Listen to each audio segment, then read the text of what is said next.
Well, if it isn't all of my lovely little sous chefs. Welcome back everybody to the Daily Cooking Show, to the Daily Cooking Stream. I hope you're all having a beautiful Wednesday through watching this live. It is currently Wednesday, 5 p.m. EDT, April 24th, and I see that we have everybody in chat at the moment. Hello to Ilium, hello to Trash Can Cat Mom, hello to Holkin, hello to Laz, hello to Jack, hello to Tarina Chess, hello to Ludwig, welcome on in. Hello to Chill Wizard as well. Also, if anybody, if I not said hi to you yet, then just say something in chat and I'll say hi to you in just a moment. I'm really excited about today's stream.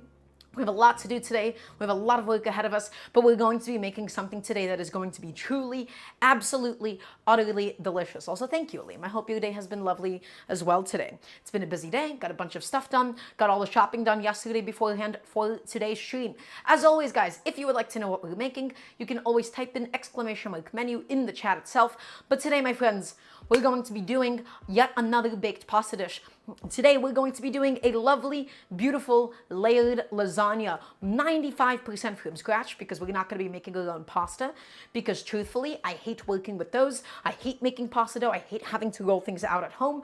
I think it's a really, really huge stressor, and so we're going to be doing everything else. We'll be making our own bechamel. Also, Ambush, welcome on in. How'd you find the cooking show? It's lovely to have you.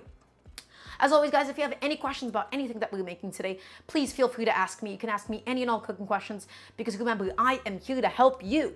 That's you. I'm here to help you learn how to cook. So, everybody, today is going to begin with some oven-ready lasagna. So let's talk about this for a second. Guys, with baked pasta dishes, think of something like a baked ziti, a baked penne, or even a lasagna.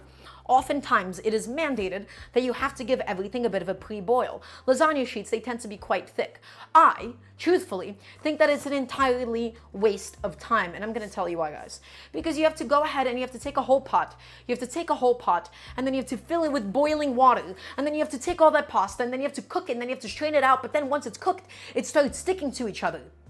Guys, boiling pasta for a baked pasta dish is such a massive headache. It is only necessary if you're doing something with fresh pasta, but in my case, I'm going to be using this oven-ready lasagna. Now, we will still need to soak this in hot water, because so we get to like really control the moisture in the final lasagna. But guys, again, ready-to-bake lasagna is ideal. Also, Eliam, thank you so much for the gifted sub. Thank you, thank you.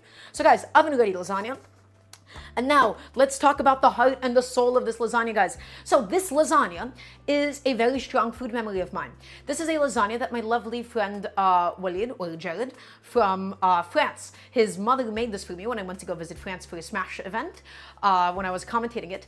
And his mother prepared this really, really lovely French lasagna. I remember it had zucchini, it had eggplant inside, it had this really delicious bechamel, it had some cheese in it, and it was really, really light and delicious. And that is what my lasagna today is inspired by, my friends. We're going to be doing this lasagna that is inspired by my travels to Lyon, the lasagna that his mother prepared for me. So very, very thankful for that. Well, not for me. It was just something that they had at home. So guys, we have this beautiful, this gorgeous, dare I say thumbnail-worthy selection of vegetables. We have some lovely tomatoes here, which will be turning into a tomato sauce. We have some eggplant here, which is going to be roasted and put into lasagna. Some zucchini, some chilies for the heat. And then we also have a red pepper, because I wanted to do something past just a plain old boiling tomato sauce. I wanted to have a tomato and a red pepper sauce. And as you guys know, I like to char my vegetables. We're going to go ahead and turn it into a beautiful, lovely sauce. Guys, as always, one of the most important things about cooking at home is to use up your existing leftovers. I had in my fridge a bunch of this old leftover parsley, and so we're going to be stuffing this lasagna with all of this lovely fresh parsley, as well as some fresh cilantro. Is cilantro traditional in this? Absolutely not. But you know what? We have it, and it's still going to be delicious at the end of the day. Guys, we're also going to be making our own bechamel. Bechamel is also often referred to as white sauce, but it is a technique with butter and flour. This is an essential cooking technique, everybody. So when we actually do get to making the bechamel, I'm going to walk you through all of it, okay? You don't have to worry, you don't have to fret. It's going to be incredible. It's going to be delicious. It's going to be nice and smooth. We also grate in some nutmeg. And then guys, last but not least, for the lasagna today, I have a lovely block of mozzarella cheese that we're going to be cubing up and layering inside. And I'm going to keep my mozzarella cheese nice and cold. I'm going to keep it in my fridge. And then guys, we'll also be doing some grilled halloumi as a bit of a side dish. So everything today is vegetarian. Is everybody watching? Is everybody listening? I want to hear a nice resounding yes, chef. Also, Liam, thank you so much for the other gifted sub. Thank you, thank you. So guys, we have to make a tomato sauce, we have to soak the pasta, we have to roast the vegetables, make the bechamel, layer it all together. Also, Tarina, thank you so much for the prime sub. Thank you, thank you. Also, hi to Audio Murphy and to Maki Smiley. Welcome on in. So guys, we have a lot to get done today.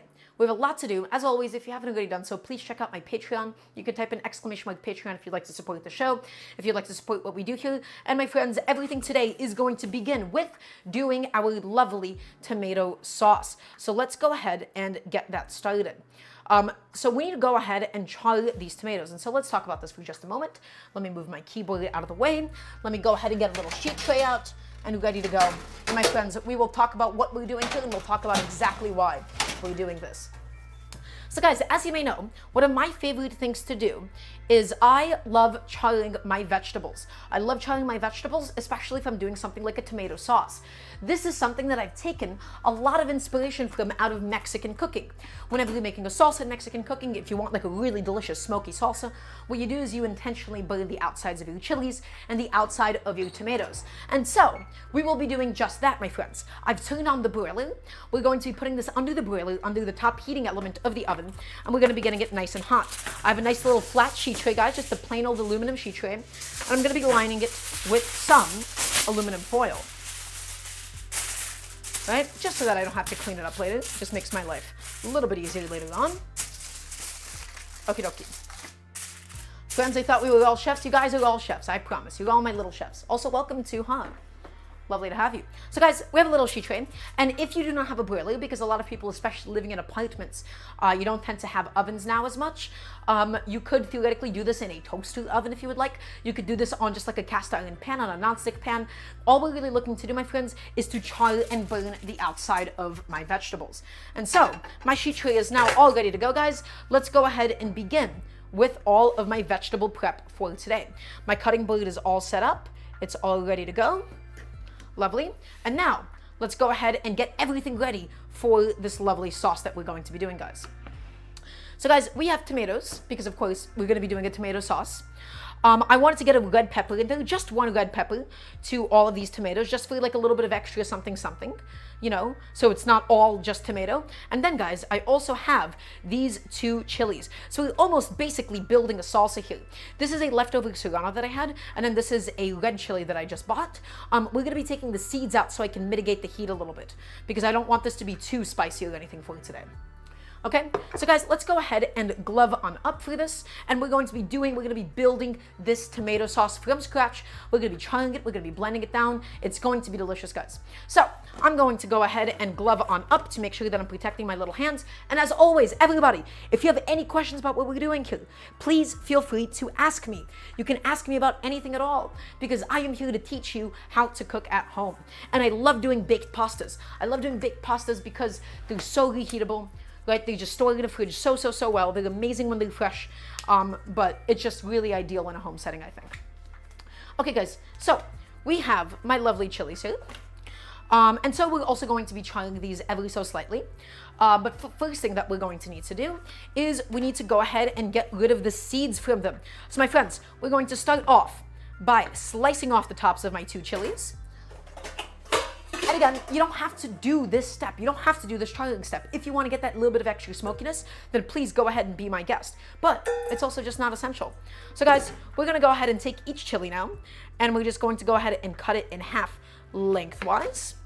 And now that we've cut it in half lengthwise, we will be able to just expose the inner parts of all those seeds.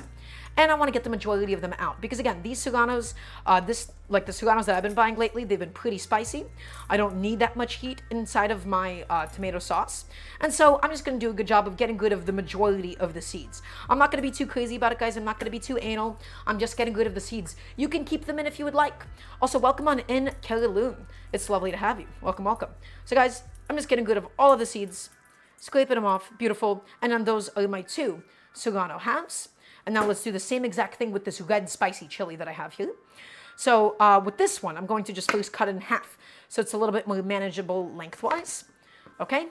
And do the same exact thing with this half. Just making sure I'm going nice and flat down the middle. Now I get to go ahead and expose all of the seeds. Let's just pluck out the seeds, my friends. Let's get them all out. Let's get them out of here. I don't need that much heat in my lasagna today. Okay, I don't need that much heat in my tomato sauce. So we'll just go ahead, let's pluck them out, let's whip them out. Beautiful. And that looks pretty good to me. And last but not least, we have this little guy right here. Excellent.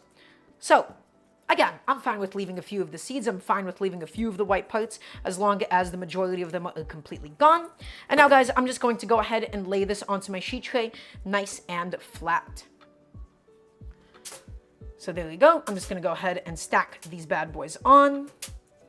And now, my friends, let's go ahead and proceed with the rest of my vegetables for today. Okay, chef, how do you know what peppers to get? I swear that I always get very weak ones. So that's a good question. Ilium, jalapenos are actively being bred out to be less spicy. Jalapenos and serranos are extremely variable in terms of their spice. So you do have to keep that in mind. I feel like bird's eye chilies are pretty consistent in how spicy they are. Guandalicious, you said, parrots never put any heat in our food for dinner, so I got bland taste buds. Yeah, it's, guys, spice tolerance there's like some research, I believe, to suggest that it's somewhat genetic, but then also it's just about conditioning and conditioning your palate over time. And so people that got introduced to spicy food young, they can, of course, have a high spice tolerance, and then people later in their lives, it is something that can be conditioned. It is something that can be taught. So guys, I have this red pepper here, just a plain red pepper. I love it for the sweetness. I'm only using one of it because I don't want the red pepper sauce. I just want this to be a tomato sauce with a little red pepper inside. Chef, would I make it all the way through the hot ones or would a chef tap out? I would tap out. I don't think I could do that. So guys, let's go ahead and just shave off. This is my favorite way to deal with bell peppers. So take a watch, take a look, guys. We're shaving off the sides. If the bottom is too wobbly, shave off a little bit off the bottom, keep it nice and flat. And guys, we're keeping all of the white part, all of the seeds, all the spongy part, all of it inside of the pepper by just shaving the sides off. Shaving the sides, and beautiful, guys. Take a look. We have these lovely planks of bell pepper now all ready to go. We didn't have to do that method of taking out this core of it or anything. Okay, nice and easy. And now I'm gonna go ahead and take my bell pepper and also lay that onto my sheet tray. And now, guys, last but not least, we're going to need to do my tomatoes. So let's go ahead and get that done. Guys, we have 5 plum tomatoes here. You might be asking me, oh, Daramgar, why are we using plum tomatoes today? And the reason is this. First of all, plum tomatoes, they're really fleshy, so they're really good for sauces. Second of all, this is the cheapest tomato that you can buy fresh. I buy whole tomatoes so that I could go through the process of charring them. Guys, these things are the cheapest tomatoes I can find available to me, especially because they'll be cooked down into a sauce. For something like a salad, you can opt for a slightly nicer one. So all I'm doing is I'm going through each of my tomatoes and I'm slicing them in half. And we might not use all this tomato sauce. If I have some leftover tomato sauce, I'll use it for something else later on. Okay. So guys, each one of these are going to get sliced in half. And now this is how I take the core out.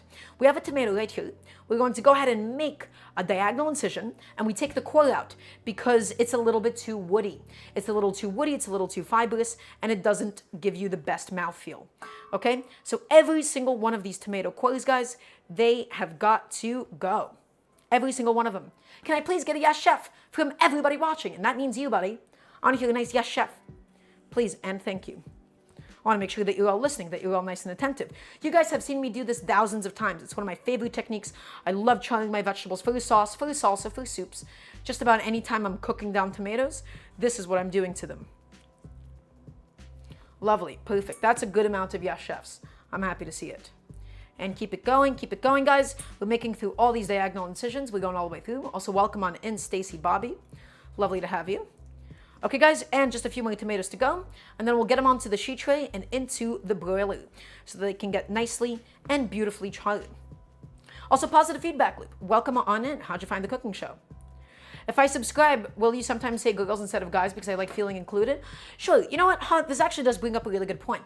When I say guys, it is with the intention of it being entirely inclusive of everybody, right? I'm not saying that in a purely masculine sense. But however, if somebody still has a gender preference, right, and they still heavily associate that with it being gendered language, I could just make a little language adjustment.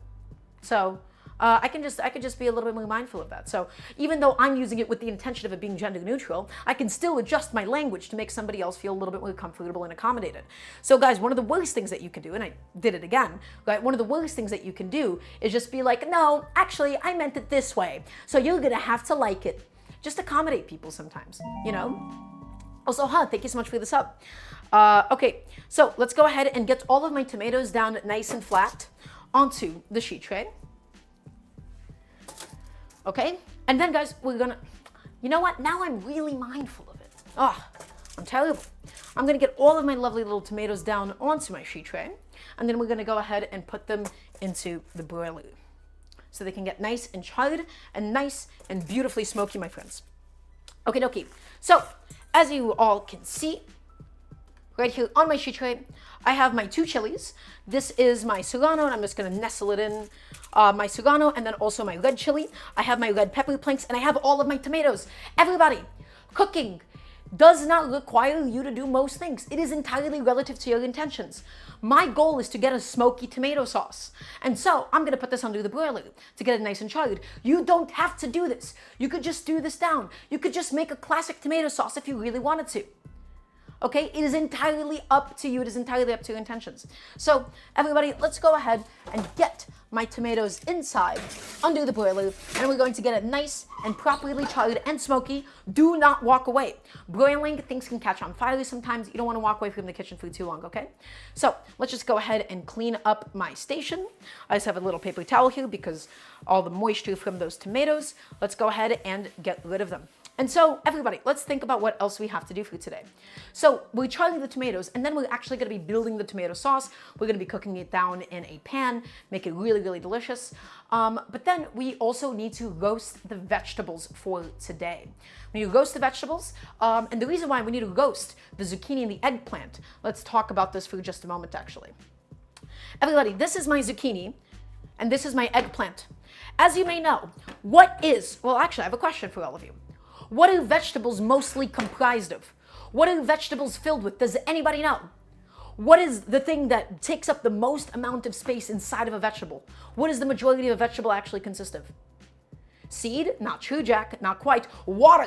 You got a trash can, cat mom. It is water. And so, my friends, think about it this way. If we had these vegetables completely raw and into the lasagna, all of the bland vegetable liquid will come out and it'll make the lasagna soggy. So we need to pre-cook this, because in the process of pre-cooking them, we'll be able to, of course, build a little bit of flavor, but specifically we'll be able to mitigate some of that extra moisture that could result in a soggy lasagna. Guys, I don't want the soggy lasagna. You don't want the soggy lasagna, right? I'm fairly certain you don't want a soggy lasagna. You want it to be saucy, you want it to be nice and cheesy, you want it to be nice and creamy, but you don't want it dripping wet. You want it perfectly sauced. The most important thing that all of you can learn as a chef, the most important thing that all of you can learn as a home cook, my friends, is moisture management. Everything in cooking is either adding water or taking away. Adding water, taking away, or preserving the amount of water in something. And so we're gonna be slicing these, we're going to be cooking them down so that they get really nice and flavorful, and we get to go ahead and keep some of that moisture. And so everybody, for the tomato sauce, we're also going to need some onions, because truthfully, you can't really have a tomato sauce without onions, can you? This is a massive Spanish onion. Everybody might be asking me, oh, Daramgar, why are you using a Spanish onion? Let me tell you, because it's cheap and I didn't have any other onions at home. So use whatever kind of allium for this that you would like. You can use leeks, you can use red onions, you can use sweet onions, you can use Vidalia onions, use whatever your heart desires. This is a massive American onion though, and so we're going to go ahead and need only half of this for today. So let's go ahead and take it, and let's go ahead and just slice it in half. Okay, and then half of this is going to be used towards Mr. Lasagna today. So guys, we're keeping the root intact, and I'll talk to you about why in just a moment. We cut it in half so that we can easily peel off the skin. We're peeling, we're peeling, we're peeling. We're getting the skin off. We're getting the skin off. Okay, all of that papery skin, and you can see, by the way, when you see like the skin on top almost look a little bit veiny, that's also a good indication that that layer should go too, because that means it's going to be like a little bit papery. Okay, so let's go ahead and get rid of all of that now. And everybody, with my handy dandy little bench scraper, let's just clean up my station. Let's get all of those nasty onion scraps out of here. Also, in the meantime, let's just inspect. Let's quickly inspect my tomatoes, my peppers, just to make sure that it is cooking well at the moment, that nothing bad is happening to it. And it looks good, my friends. It's just not charred enough quite yet. So I'm gonna give it a little rotation, and I'm gonna put it back under the broiler for just another couple of minutes, and it will be perfect for our purposes for today. So let's head back to this.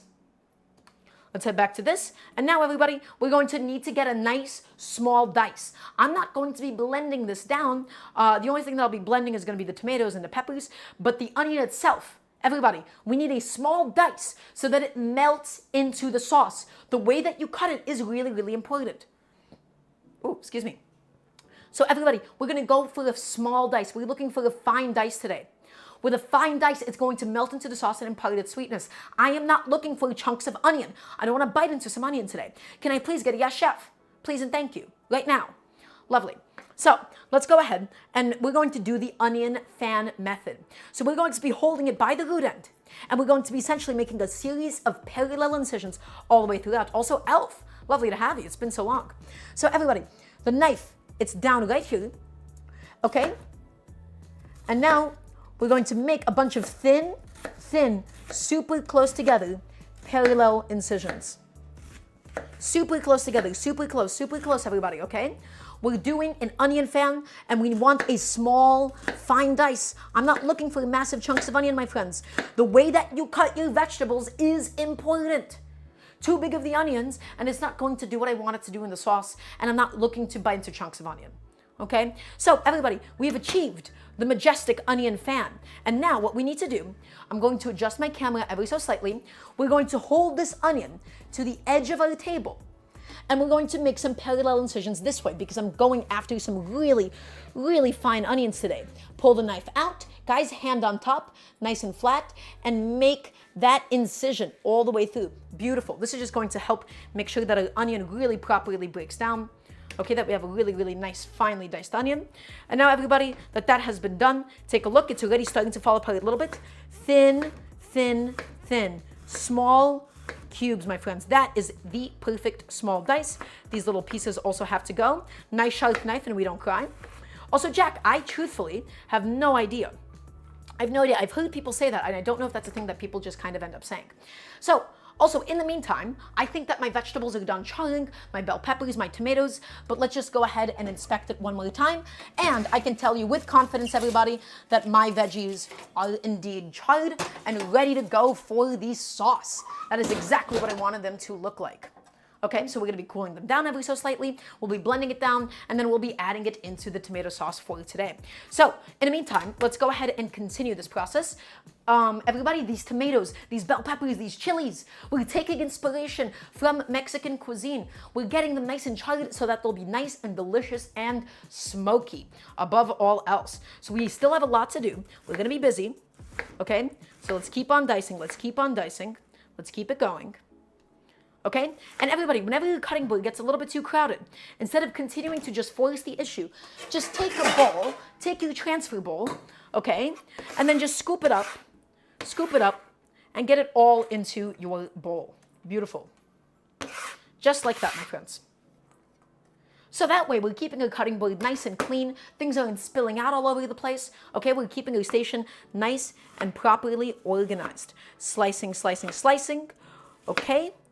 Okay, and now we go through here, couple more, and then we're gonna call it a day.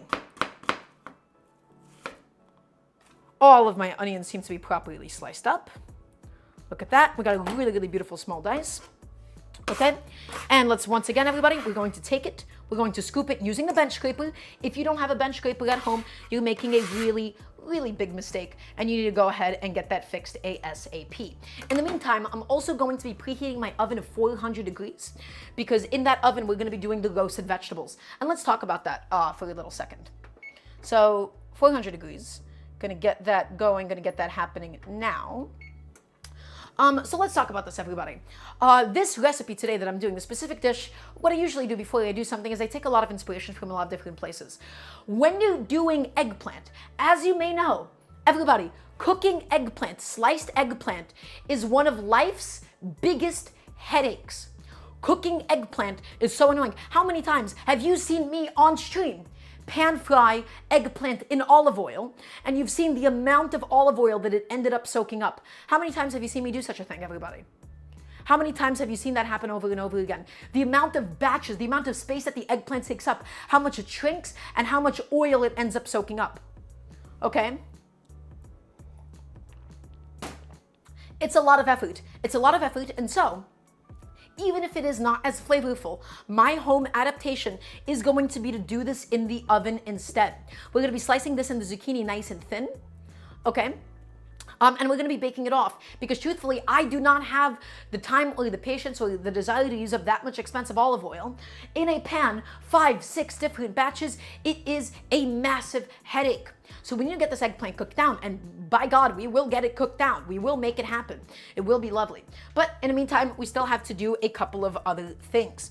So everybody, let's go ahead and get some garlic processed for today because we're gonna need some garlic, of course, in our tomato sauce. Because what kind of a tomato sauce doesn't have garlic inside of it? Also, Squiddy, thank you so much for the sub. Hope you're having a lovely day today. And as always, everybody, if you have any questions about anything that we're making here, please feel free to ask me. Okay? I have 3 tiny garlic cloves here, and let me go ahead and get this one and get a few more out. Because guys, I want it garlicky. I want this profoundly garlicky. Okay, and a few more. You can't have too much garlic in these types of things. Feels like a bit of a cooking cliche to say that at this point, but I do truthfully mean it. I mean that with full sincerity. Okie dokie. And those are all of my lovely little garlic cloves. Looking good. That's all the ones that we're going to be using for today. And so everybody, to get the skins off of my garlic cloves, as you may know, my ideal method is to take it and to smash it down using my bench scraper. Smash every single one of your little garlic cloves. Every single one of these bad boys. So there you go. That's 3. And that's 4. And that's 5. And that is going to be number 6. Can't have too much garlic, everybody. And now that each and every single one of these are smashed, we can go ahead and easily just peel off that skin. Right, just peel off that skin. It just comes out now nice and easy. Let's go ahead and keep the cloves separate from the skins from whence they came. Every single one of them has got to go. And also, by the way, at the same time, my oven is actively being preheated to 400 degrees Fahrenheit because that is the temperature at which we'll cook the vegetables. The specific temperature doesn't really matter. I just don't want it past 400 because we'll be cooking it with olive oil. And so olive oil could really just start smoking and burning. And we're not going to be doing it at like you could do it at 350 theoretically, but a high temperature is going to help build some color on my vegetables. So everybody, going through each of these bad boys one by one, until all of them are nicely peeled. And we still got to clean a few of them up, but that'll be okay. And I think that looks pretty good. Okie dokie. Let's go ahead and just take all of these skins off now. And everybody, as you may know, I cannot stand chopping garlic. I'm just trimming off this rotten bit off of it. I cannot stand chopping garlic. Chopping garlic is a massive, incredible waste of time. It is a headache. Because it's sticky, it sticks to your cutting board, it sticks to your fingers, it sticks to your knife, and there is no particularly efficient way to go about it. And so, for me personally, that is why I think that everybody should own a handy-dandy little garlic press. If you do not have a garlic press, you are making a big mistake. So I'm just quickly rinsing off my hands because I have some sticky garlic stuck to them. Okay? Let's go ahead and just throw that in and give it a big old press, everybody. Okay, big old press. Everybody needs to have a garlic press. Can I please get a yes chef from everybody watching? And I mean all of you, even if you're not active, even if you like to lurk and be quiet. This is the time that I need a yes chef. Because I need to make sure that all of you understand the use of such a tool. Look how quick we're using up all these garlic cloves. We're making quick, easy, simple work out of all of them. Okay? And that is the beauty with this kind of a method. Okay? All of them inside, all of them being squeezed out, all of them ready to go. And let's just go ahead and clean it up. Let's get all of that out. There you go. And the last of the garlic right into my little container.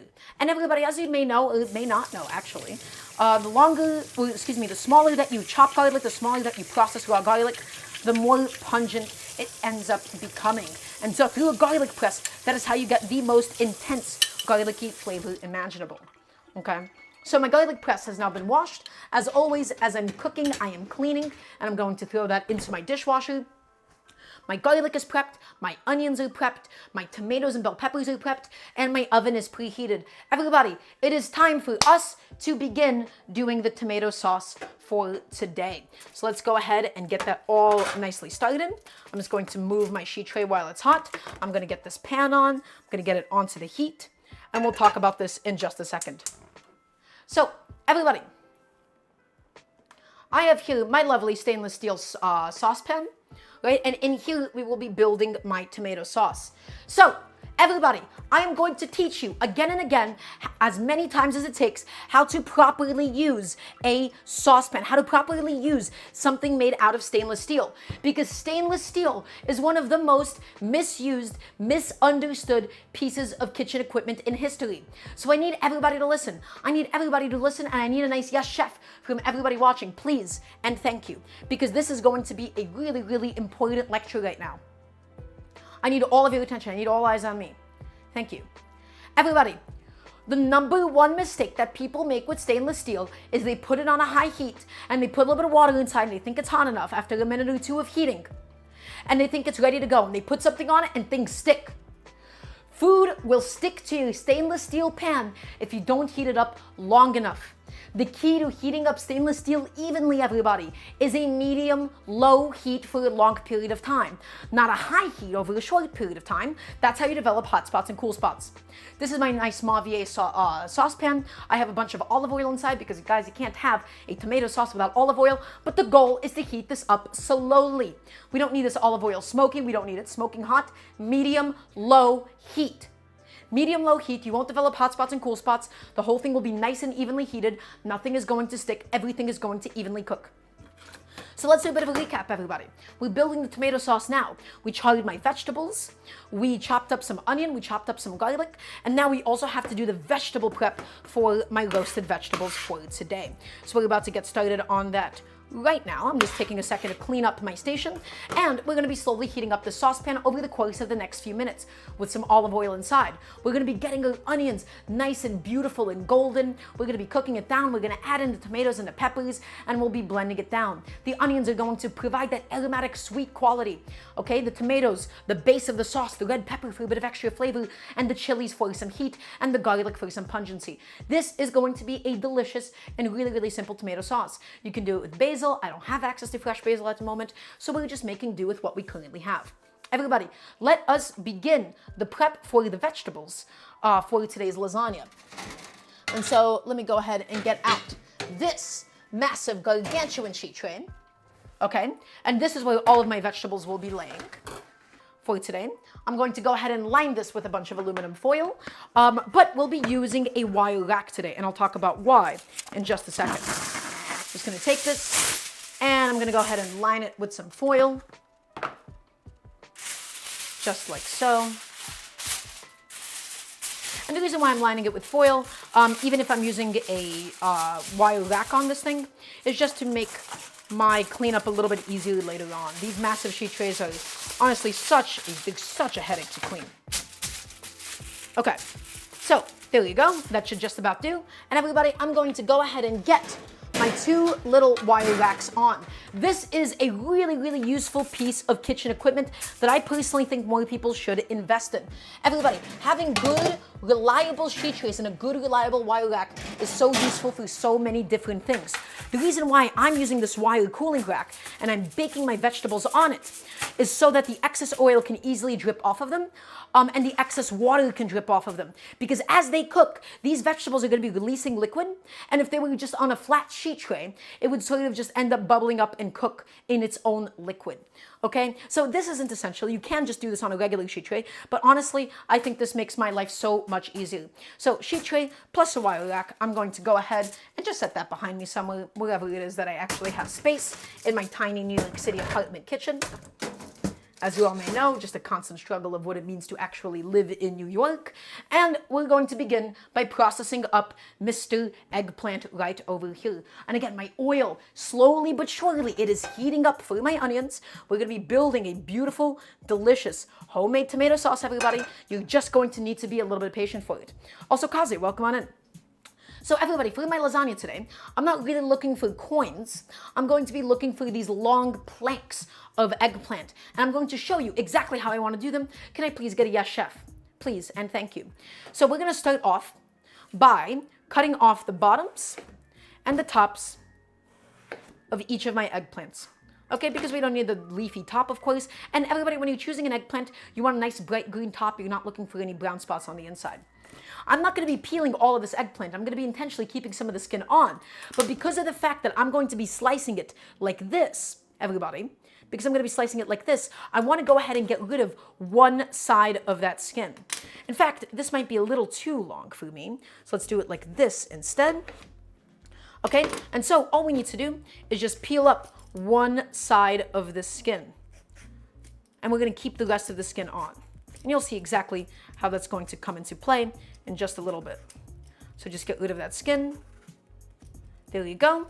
That'll be one side, and then this is the second side. There you go. And you just want to make it nice and parallel.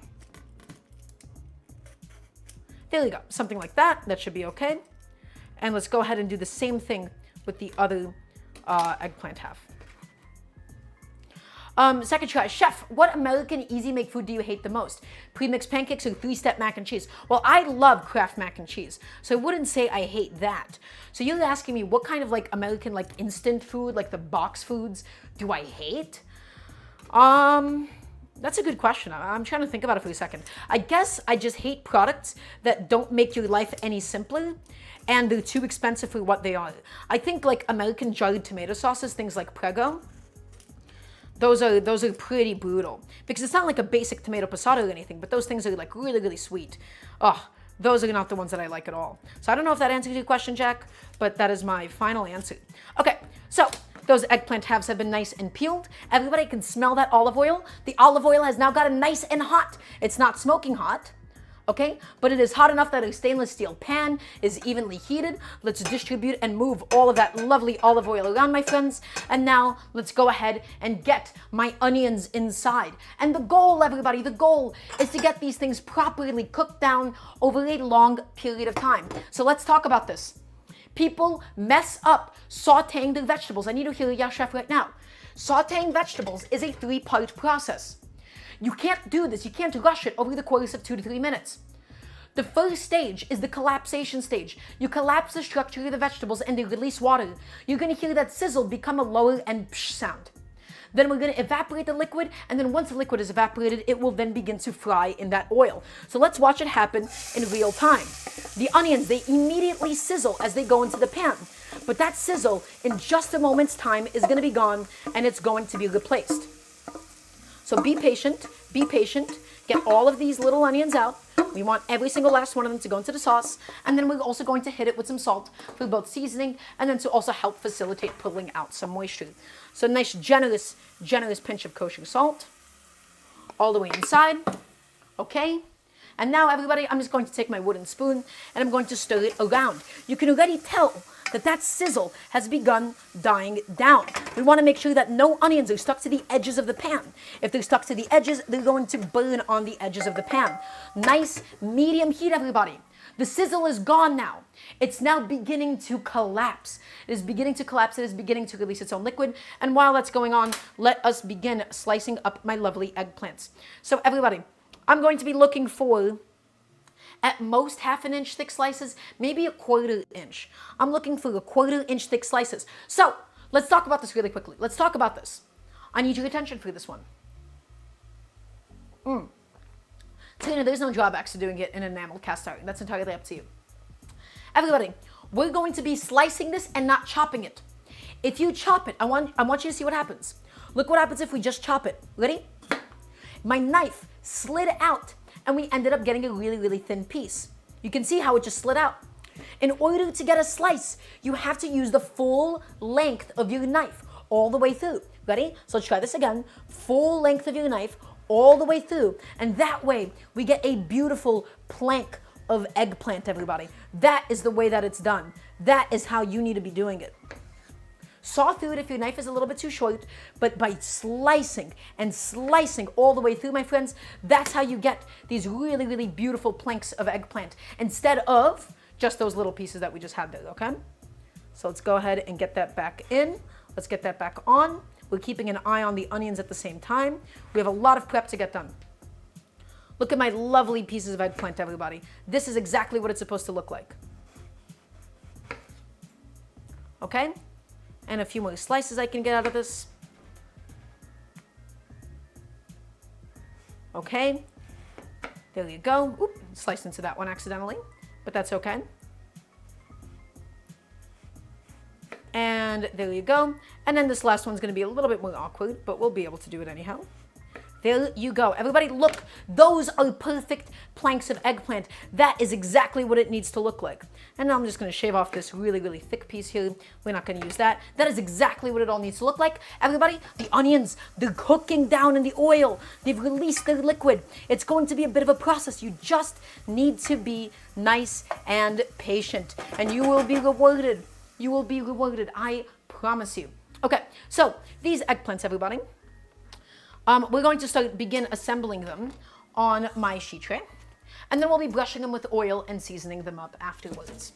But in the meantime, all I want to do is I just want to start loading up. I just want to start really, really loading up the sheet tray. Ooh, I hope. Actually, I might need to use my bigger wire rack because I might, we'll figure it out. We will figure it out. Yeah, I'll use the bigger one. I'll save these for later. And where's my big one? It's right here. Beautiful. Okay, and I'm just going to just begin laying out all of my eggplant directly onto this bad boy. One by one, get the job done.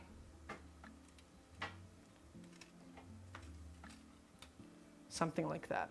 Oh boy, I don't think that all of my vegetables are going to fit. We might need to do it in 2 batches, is my thought at the moment. Because I'm looking at that and then I'm looking at my zucchini, and I'm getting a little nervous. I'm getting a little bit nervous here. So I might need to do my eggplant first, which is a little bit annoying. It's going to suck a little bit, but that's okay. Country girls, make do. So my lovely onions, everybody, they're beginning to get nice and golden. The water is evaporating. Let's go ahead and slice this up now. My other eggplant has to get sliced. Remember the same slices I showed you before? All the way through, all the way through, all the way through, all the way through. Just like that. Nice. Beautiful slice of eggplant, everybody. Let's go ahead and also get that stacked up. And we're going to need the smaller sheet tray. Line that with some foil and a wire rack. Chef, can you give me a food challenge and I'll let you know how it went? I don't think I have a food challenge for you right off the top of my head, Jack. I'm sorry. So I'll let you know if I come up with something. But yes, everybody, so the reason why I'm doing it this way is because batch cooking it on a pan, like you're seeing how much space just one eggplant takes up. Imagine pan frying all of that eggplant. You are going to be spending, as I have in the past, 30 minutes doing this. So this is the way, this is the method that I have developed, or I guess just sort of thought about, that would be so much more optimal in a home setting. Okay? So all of my little eggplants, getting them all onto my sheet tray, one by one, individually, slapped on. This one fits in quite nice. The other one fits in quite nice. And so everybody, we're going to be brushing these with olive oil. Olive oil is going to soak it up. It's going to make it nice and delicious. It's also going to help facilitate browning these eggplants. Okay, so let's go ahead and get that started. Let's get that going. I just have to adjust one of my oven racks as well at the moment. Everybody, thank you so much for being so patient with me throughout this process. Is everybody still watching? I want to hear a nice yes, chef, please, and thank you. Just got to adjust one of my oven racks and make sure that I have space for everything when it goes on. Okay. And that one looks good. And I'm going to move this one a little bit lower. Okay, lovely. There you go. Okay, everybody, let's go ahead and get some olive oil into a little condiment bowl. We're going to be brushing it down and seasoning it up with some salt. In the meantime, we're also stirring the onions. We're making sure that the onions aren't scorching, and you can hear that lovely sizzle. They're cooking up. They're looking incredible at the moment.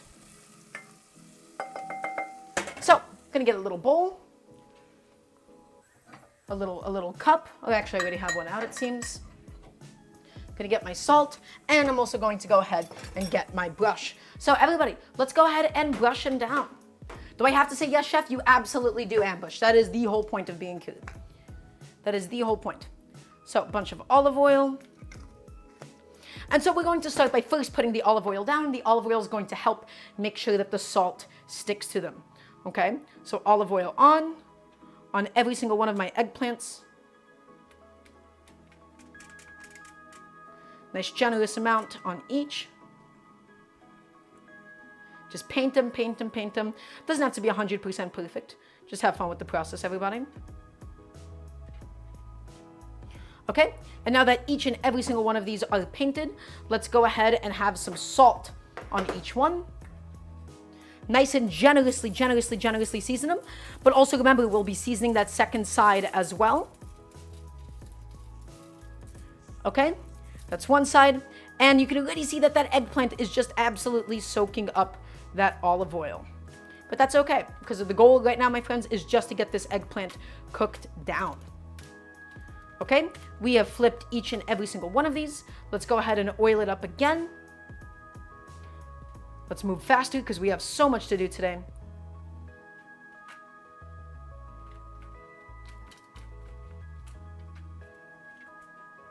There you go. A few more to go. Lovely. All the eggplants got a very nice healthy treatment of olive oil. I'm going to stir up my onions just to make sure again that they're not scorching. Medium low heat, getting them nice and beautiful and golden, everybody. Okay, and then once again, a little seasoning of some salt. Keeping it really just basic. Just olive oil, just some salt. A little bit will go a long way. And everybody, I'm going to get this into the oven, and then I'll get the next one to the oven and take it out a few minutes afterwards. So that goes directly into the oven. I'm setting a timer for about, I want to say like 25 minutes, 20 minutes or so. Nothing too crazy, nothing too long. And let's go ahead and do this big sheet tray of all of these eggplants now. Guys, we have a lot of work to get done today. So today might be a bit of a longer stream. Is everybody ready for the long haul today? I want to hear a nice yes, chef, please and thank you. So let's separate them a little bit. Let's make sure that they're not so close to each other. Okay, each and every single one of these, let's paint them up. We're making it happen, every single one of them. Lasagna is very intensive, yes, especially if you want to use something like eggplant. Specifically, it is eggplant that is the real culprit here. Eggplant can be incredibly annoying to work with. And so we're trying to do it in the least annoying way possible. Okay, that's all of my olive oil. And now let's go in with my salt. But first, once again, I'm just going to be stirring up my onions, just making sure my onions are doing okay. Again, I'm making sure that none of them are really stuck to the edges of the pan, giving them a little flip, giving them a little mix, and my onions are looking wonderful at the moment. Okay, so did we season these with salt yet? I don't believe we have. Salt all the way on every single eggplant. A lot of vegetables to prep, everybody. I know, but I wanted a vegetable-filled lasagna for today. Give them all a little flipskis. Just gotta keep going, gotta keep going, gotta keep going. Okay, and last but not least, a little bit more olive oil in my little bowl. And let's brush them down.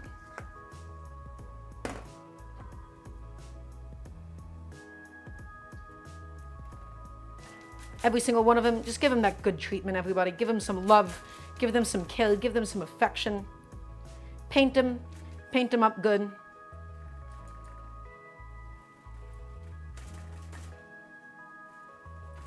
There you go. A few more. There's that one and this one. Chef, am I a Ranger fan? I don't know anything about sports audiography, I'm afraid. All right. And last but not least, a nice generous dosing of salt on every single one of them. And let's go ahead and get these bad boys also thrown into the oven. So we're looking to get all of the water cooked out. We're looking to get some flavor developed. We're cooking out the liquid so that the lasagna doesn't turn soggy. We're building some flavor in there so it's not just straight up boiled vegetables. And everybody, let's continue on with my tomato sauce. My onions are getting nice and beautiful and golden. So let's go ahead and take a look at those. Look at my onions. Look at those things.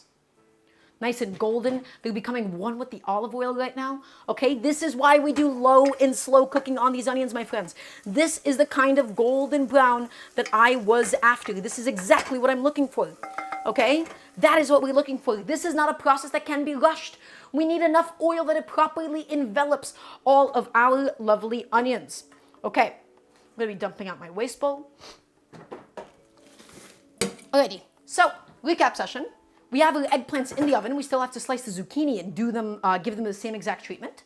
The onions are going through the tomato sauce. The red peppers, the chilies, the tomatoes are charred through the tomato sauce. So we're going to be adding those in a second. We have the garlic done as well. So everybody, everything is happening exactly the way that it needs to. If you would like to help support the cooking show, if you'd like to help financially support what it is that we do here, please go ahead and check out my Patreon. You can type in !Patreon in the chat. Or just scroll down and go into my About section if you'd like to support what it is that we do here, because my goal is one day to be able to do this full time. Okay, my onions are going really, really nicely.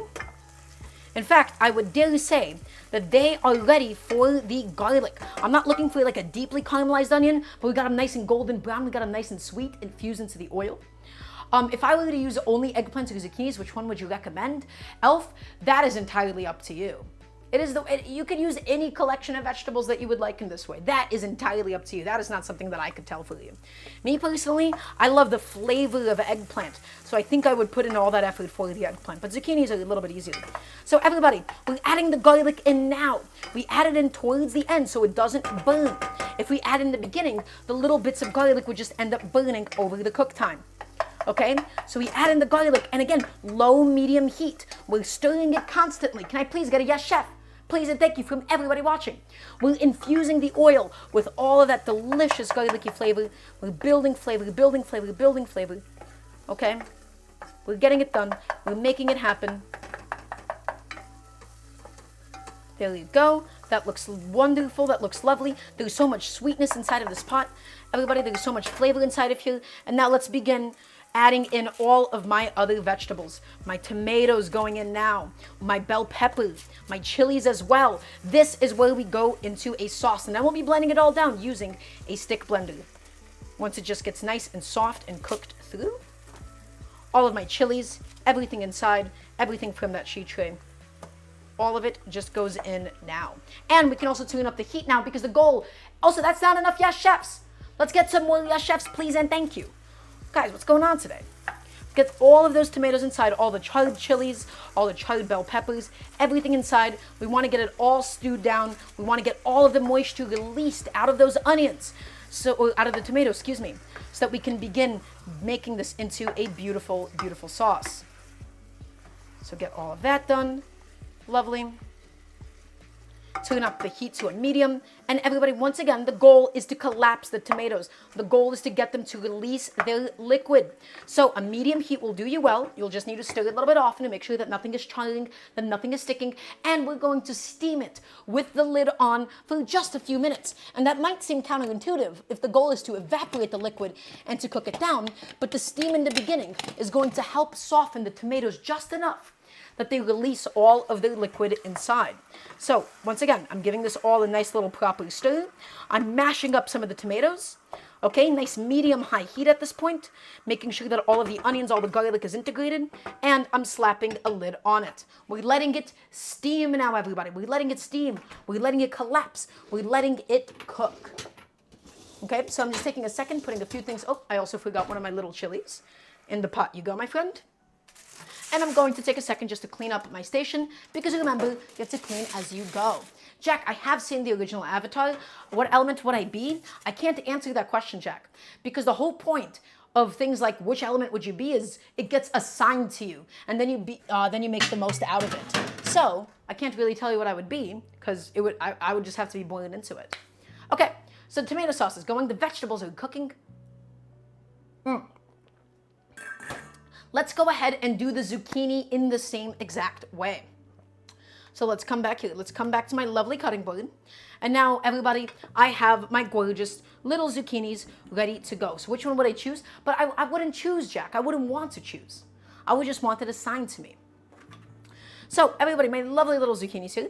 We're going to start off by cutting off the tops and the bottoms, as always, and putting them into our handy dandy little waste bowl. As always, if anybody has any cooking questions of any kind, please feel free to ask me. I'm here to teach you all how to cook. After all, that is my goal. And these vegetable scraps, I wouldn't really even use them for a stock or anything. I don't consider them to be all that useful. Okay? And we're going to treat them in the exact same way as that eggplant. So we're going to be peeling off a little bit of the skin on each one. Okay? Just so that we don't get a piece that is just purely vegetable skin. So something like that. And then we go to the other side of it. And exactly down the middle, we peel off some of that lovely zucchini skin. And you can use summer squash. You can use any vegetable that you really want for something like this. Chef, I haven't used my non-sticks in 6 months. Should they go to Goodwill? I mean, so, only if you never really want to use them again. But honestly, I just use them for things like eggs sometimes, or doing rice. Why is the skin bad for you? So the skin in this case is purely a textural thing. And the reason why I don't want the zucchini skin is because it'll just be a little bit too papery. But it's not bad for you at all. Bad for you is the wrong choice of words here. It's just not the texture that I'm really looking for in my final lasagna.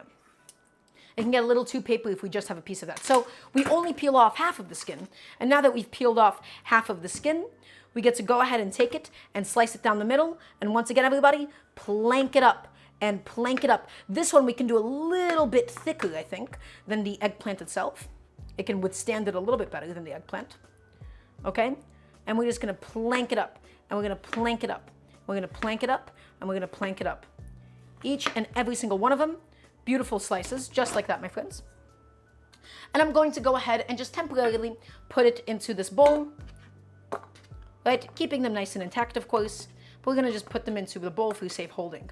Also, let's go ahead and check on my tomatoes, because my tomatoes now, everybody, that is now properly stewing. You can see, because of the fact that we put the lid on, all of that liquid got released out of the tomatoes. We let it all properly collapse. And now we want to definitely lower that heat, because we don't want anything sticking. We don't want anything burning, my friends. So let's go ahead and lower that back down to a medium low. I had it closer to a medium high at that point, just so that we can get it all boiled. And now, because of the fact that the tomatoes softened even just a little bit, we'll be able to just press them down with a spoon and continue to release everything that they have to offer inside of the pot. Let's scrape up the sides of the pot. Let's scrape up the bottom of the pan. And we are now building a gorgeous, delicious, homemade tomato red pepper sauce entirely from scratch. Can I please get a yes, chef? Please and thank you. So that's just going. That is just cooking now. We just got to let that be. We got to let that do its own thing at this stage. Okay? And now let's go ahead and head back to this and do all of my lovely little eggplant planks. There you go. There you go. Or my zucchini planks, excuse me. All of that into my bowl. Got to get this one done too. Not too thin, not too thick. You're shooting for like a 1/4 inch or so if you really want to be super exact with this. But at the end of the day, everybody, it's all just going to bake up into a beautiful little lasagna. So let's just not go too crazy with this. But as you can imagine, everybody, if we did this on the pan, if we sauteed this on the pan, this would have been a nightmare. This would have taken up so much time, so much effort. And I want to get into the habit of cooking more with eggplant and with zucchini. And I'm just always looking for ways to be able to make it a little bit more accessible, to make it a little bit easier for people to do. Why is there a knife next to your name? It's because you're a sub, Ambush. That is the sub badge. You're a subscriber. Okie dokie. So, all of my zucchinis are nicely and properly processed. Let's go ahead and just, once again, let's stir up all of my lovely tomatoes. We're stirring it up, we're pressing them out, we're getting all of those delicious tomatoey juices out, and we're just cooking it down and cooking it down until all of it just becomes a gorgeous tomato sauce. We're scraping up the bottom in case anything is stuck down there, and we're also going to hit it with a nice big generous pinch of salt. All of it inside. Lovely. In fact, I think for the zucchini, I'm not going to do what I did with the eggplant with brushing them. I think I'm just going to toss them in the bowl itself with the oil and stuff that they're going to need. So, do I have to put salt in the water when I boil it or not, Jack? I don't think it matters. I don't think it matters that much. So don't overthink it. That's my answer for you. Okay, because I haven't made liver in a while. So everybody, all of my zucchinis, nice and ready to go. We have some more work ahead of us. We still have to make the bechamel. We still have to go ahead and soak up my lasagna. Also Sunny Peach Crush. If you'd like to see what we're making today, you can type in ! menu. Also Apple Jacks. I do not have a Boston accent. I am from New York. Not at all Boston. New York my whole life, that is. Okay, so all of that looks quite good at the moment. We have to cube up the cheese. We have to make the bechamel. We have to chop up the parsley as well. Everybody, we have a lot of work ahead of us. We're in it for the long haul today. So can I please get a yes, chef, from everybody watching if you're also in it for the long haul? I want to make sure that all of you understand the scale, the gravity of everything that we're accomplishing together today. My zucchini I'm going to go ahead and just put behind me. And now everybody, we will be beginning some of the prep for the bechamel.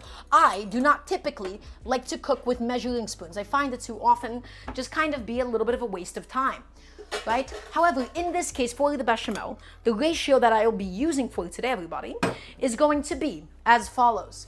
We're going to be doing 1.5 tablespoons of flour to 1.5 tablespoons of butter to 1 cup of milk. How long would it take to prepare this on average? Ooh, Sunny Peach Crush. It depends what you already have done. I mean, if you already have a tomato sauce done, that's kind of ideal. If you already have a bechamel done, that's ideal. Really, the most of this work is because all of these components, they just take so long to make. So if you didn't have any of them done, it's basically going to be as long as, the stream is.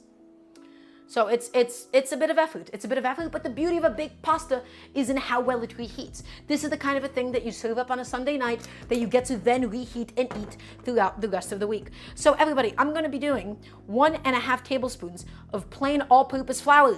This is important. I am going to be teaching you bechamel fundamentals, everybody. Bechamel fundamentals.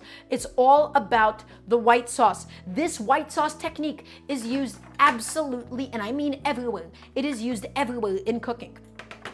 Actually, no, I'm thinking I'm gonna need in total 3 tablespoons of flour because I'm gonna be doing this with 2 cups of milk. So 3 tablespoons of flour, that's 2.5, and a little bit more because again, I'm not gonna be too crazy about this. There you go. That should be about 3 tablespoons. I'm going to go ahead and just put away my flour.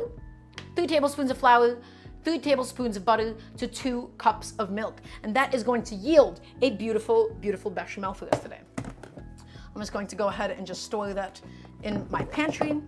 I'm going to stir up my tomato sauce. Again, we gotta be stirring it, we gotta be crushing it. We wanna make sure that nothing is burning on the bottom at all. Okay, continuing to just crush up our lovely plum tomatoes, our lovely bell peppers, getting everything nice and cooked down and delicious. Gorgeous. Okie dokie. So that's that. And let me go ahead and also portion out my butter as well. I'm no longer gonna need this tablespoon measure. We're gonna do roughly 3 tablespoons of butter, everybody. Again, I'm not gonna be too crazy about this. I'm not gonna be too exact or anything. Right, we'll in fact just be using the measurements already provided for us. There you go. 3 tablespoons of butter. Just gonna go ahead and also set that aside. I'll throw this back into my fridge. And then last but not least, everybody, we're going to need 2 cups of milk. And this is going to lead to the best viscosity. This is going to lead for the best possible texture of the bechamel that we're going to use for today. And I'm going to pour this into, I guess this little container is gonna do just fine.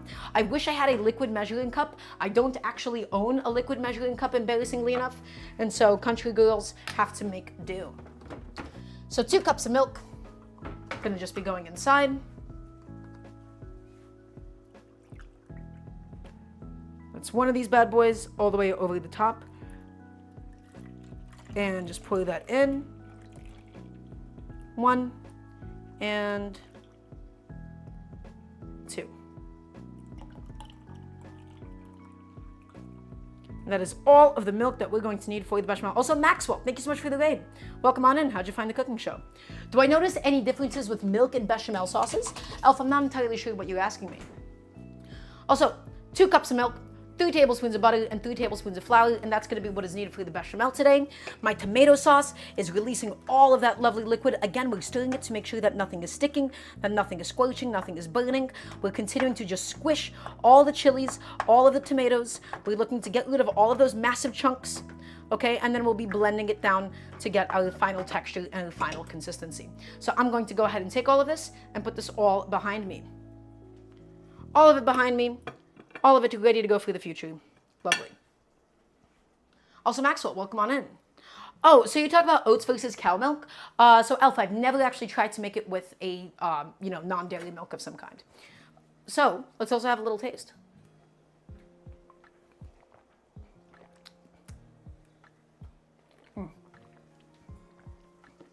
I love milk. I love milk so much. Ugh. Okay. That is done. That's all going. My zucchini has been sliced up. The ingredients for the bechamel have been prepped. We just want to get all of our prep done, my friends. We want to get all the prep done so when it actually comes to assembling the lasagna, we can just ready, stack it up, and put into the oven and just be done with it. I'm just taking a look. I'm inspecting my eggplant really, really quickly. It's looking quite good at the moment. In fact, might want to pull it out soon. I think 20 minutes might just be enough for Mr. Eggplant. Let me just see how he's doing here. Okay, actually maybe a little bit more time and then he will be perfect for us. Just cooking him out nice and slowly. Okay, let's do the full duration of the time. I think that would be good for us. I just want to make sure that my eggplant is cooking, but it's not burning. It's getting nice and golden, nice and brown, but not scorching after go. We're building a tomato sauce. We're going to be building a bechamel. Is everybody still watching? I want to hear a nice yes, chef, from everybody, please. And thank you. I want to make sure that I have all of your undivided, well, maybe divided, that's fine too, all of your undivided attention for the most part. Okie dokie. What else are we going to need for today? We're going to need to go ahead and get some of the parsley prepped for today. So let's go ahead and begin doing that now because we're going to be loading up my lasagna today, everybody, with all of my old leftover parsley. I'm going to be slicing it up. I'm going to be filling up each layer with it. Okay, this might seem like an aggressive amount of parsley because it is. This is a really good way of using up old herbs, everybody. I kept them as fresh as I could have. I want to use up a bunch of them all in one go, and thus they're going to be going towards my lovely lasagna. My tomato sauce is cooking down, and you already know the deal. You already all know the drill. I don't want any parsley stems, only the leaves. So let's go ahead and pluck off each leaf of parsley from the stems and just get that ready to go. Because the leaves, they're nice and tender, whereas the texture of the stems themselves, they just tend to be a little too fibrous for me. So all of that, lovely. And let's just go through each and every single last one of these. Just want to pluck it. We got to pluck it. We got to pluck it. We got to keep on plucking and plucking and plucking. And then once we're done plucking, we'll take a little stop. We'll take the eggplant out. And then we'll begin doing the same thing to Mr. Zucchini.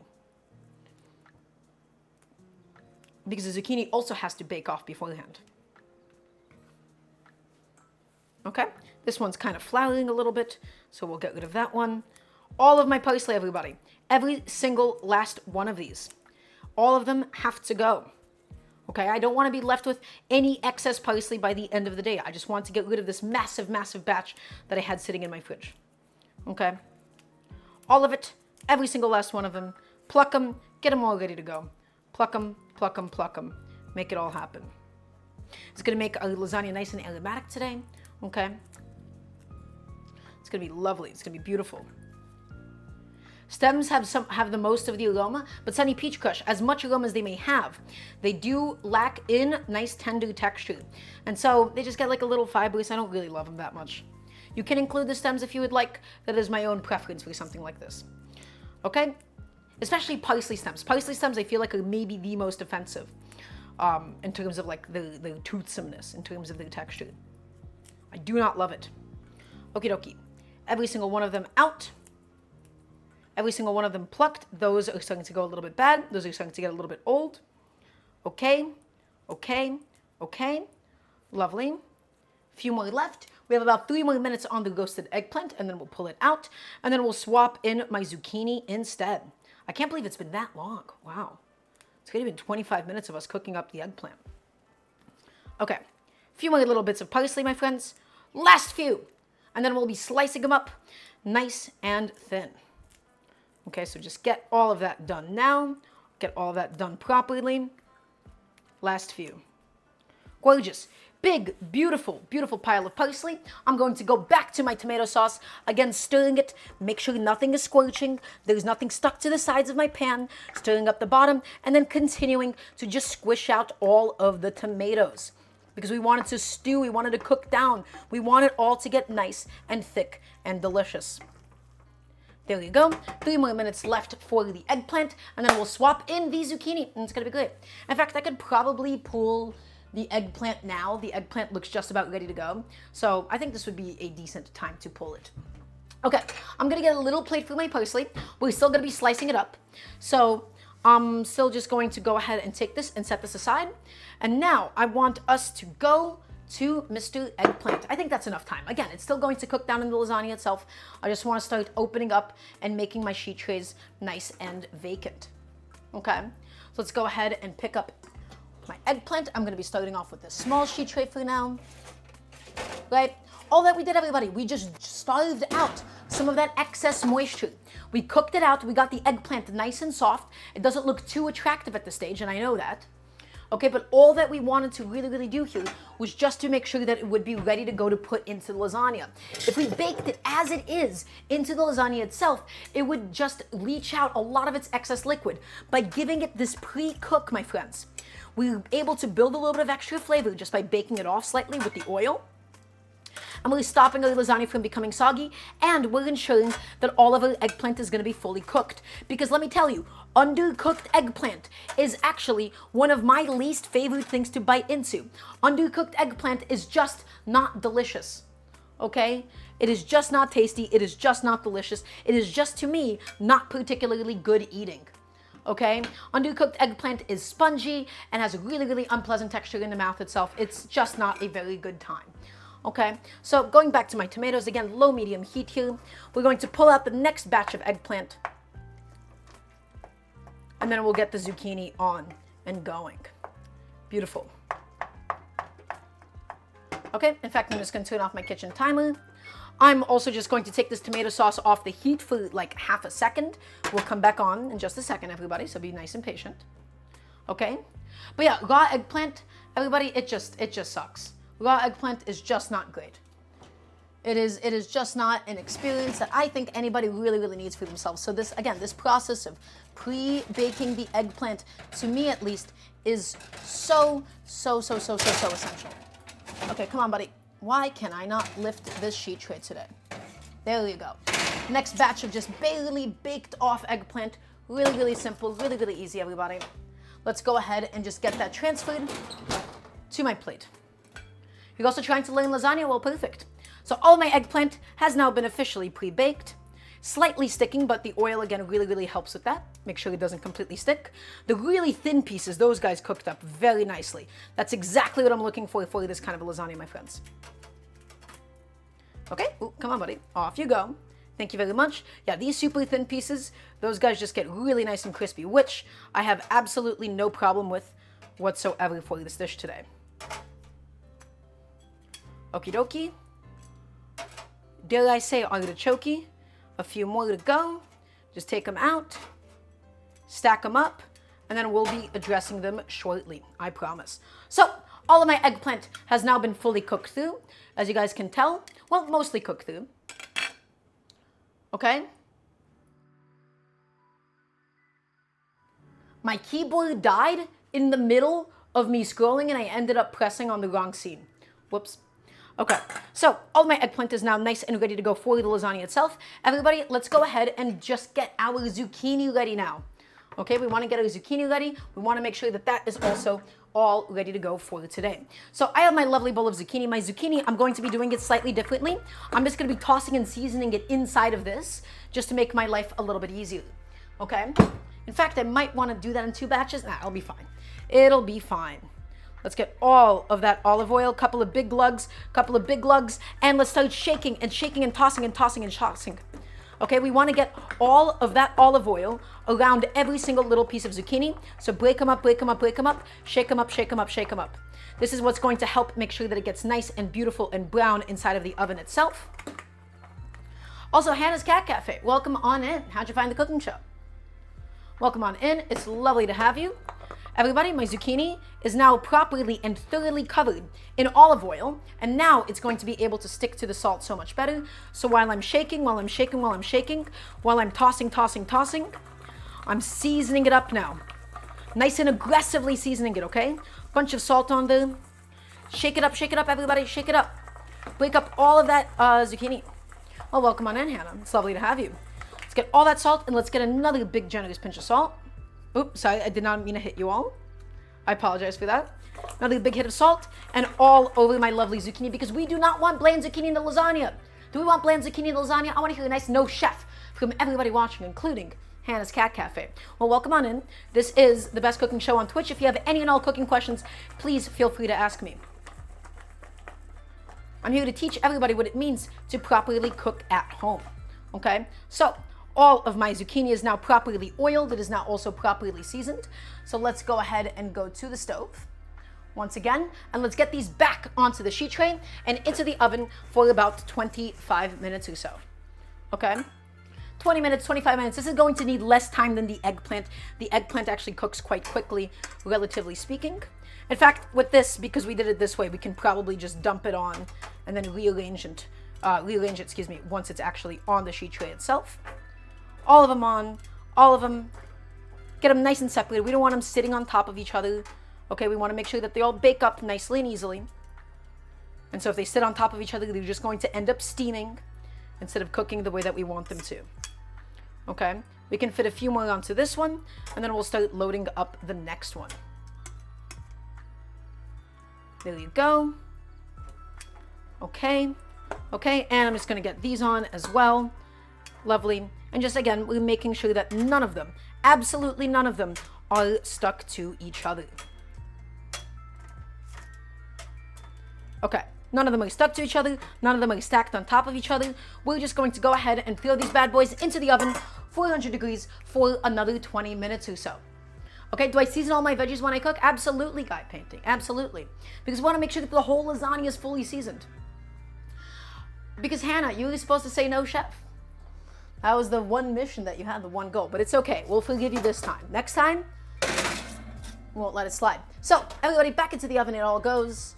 Once again, 400 degrees, 20 to 25 minutes. Again, the entire goal here is just to build a little bit of flavor.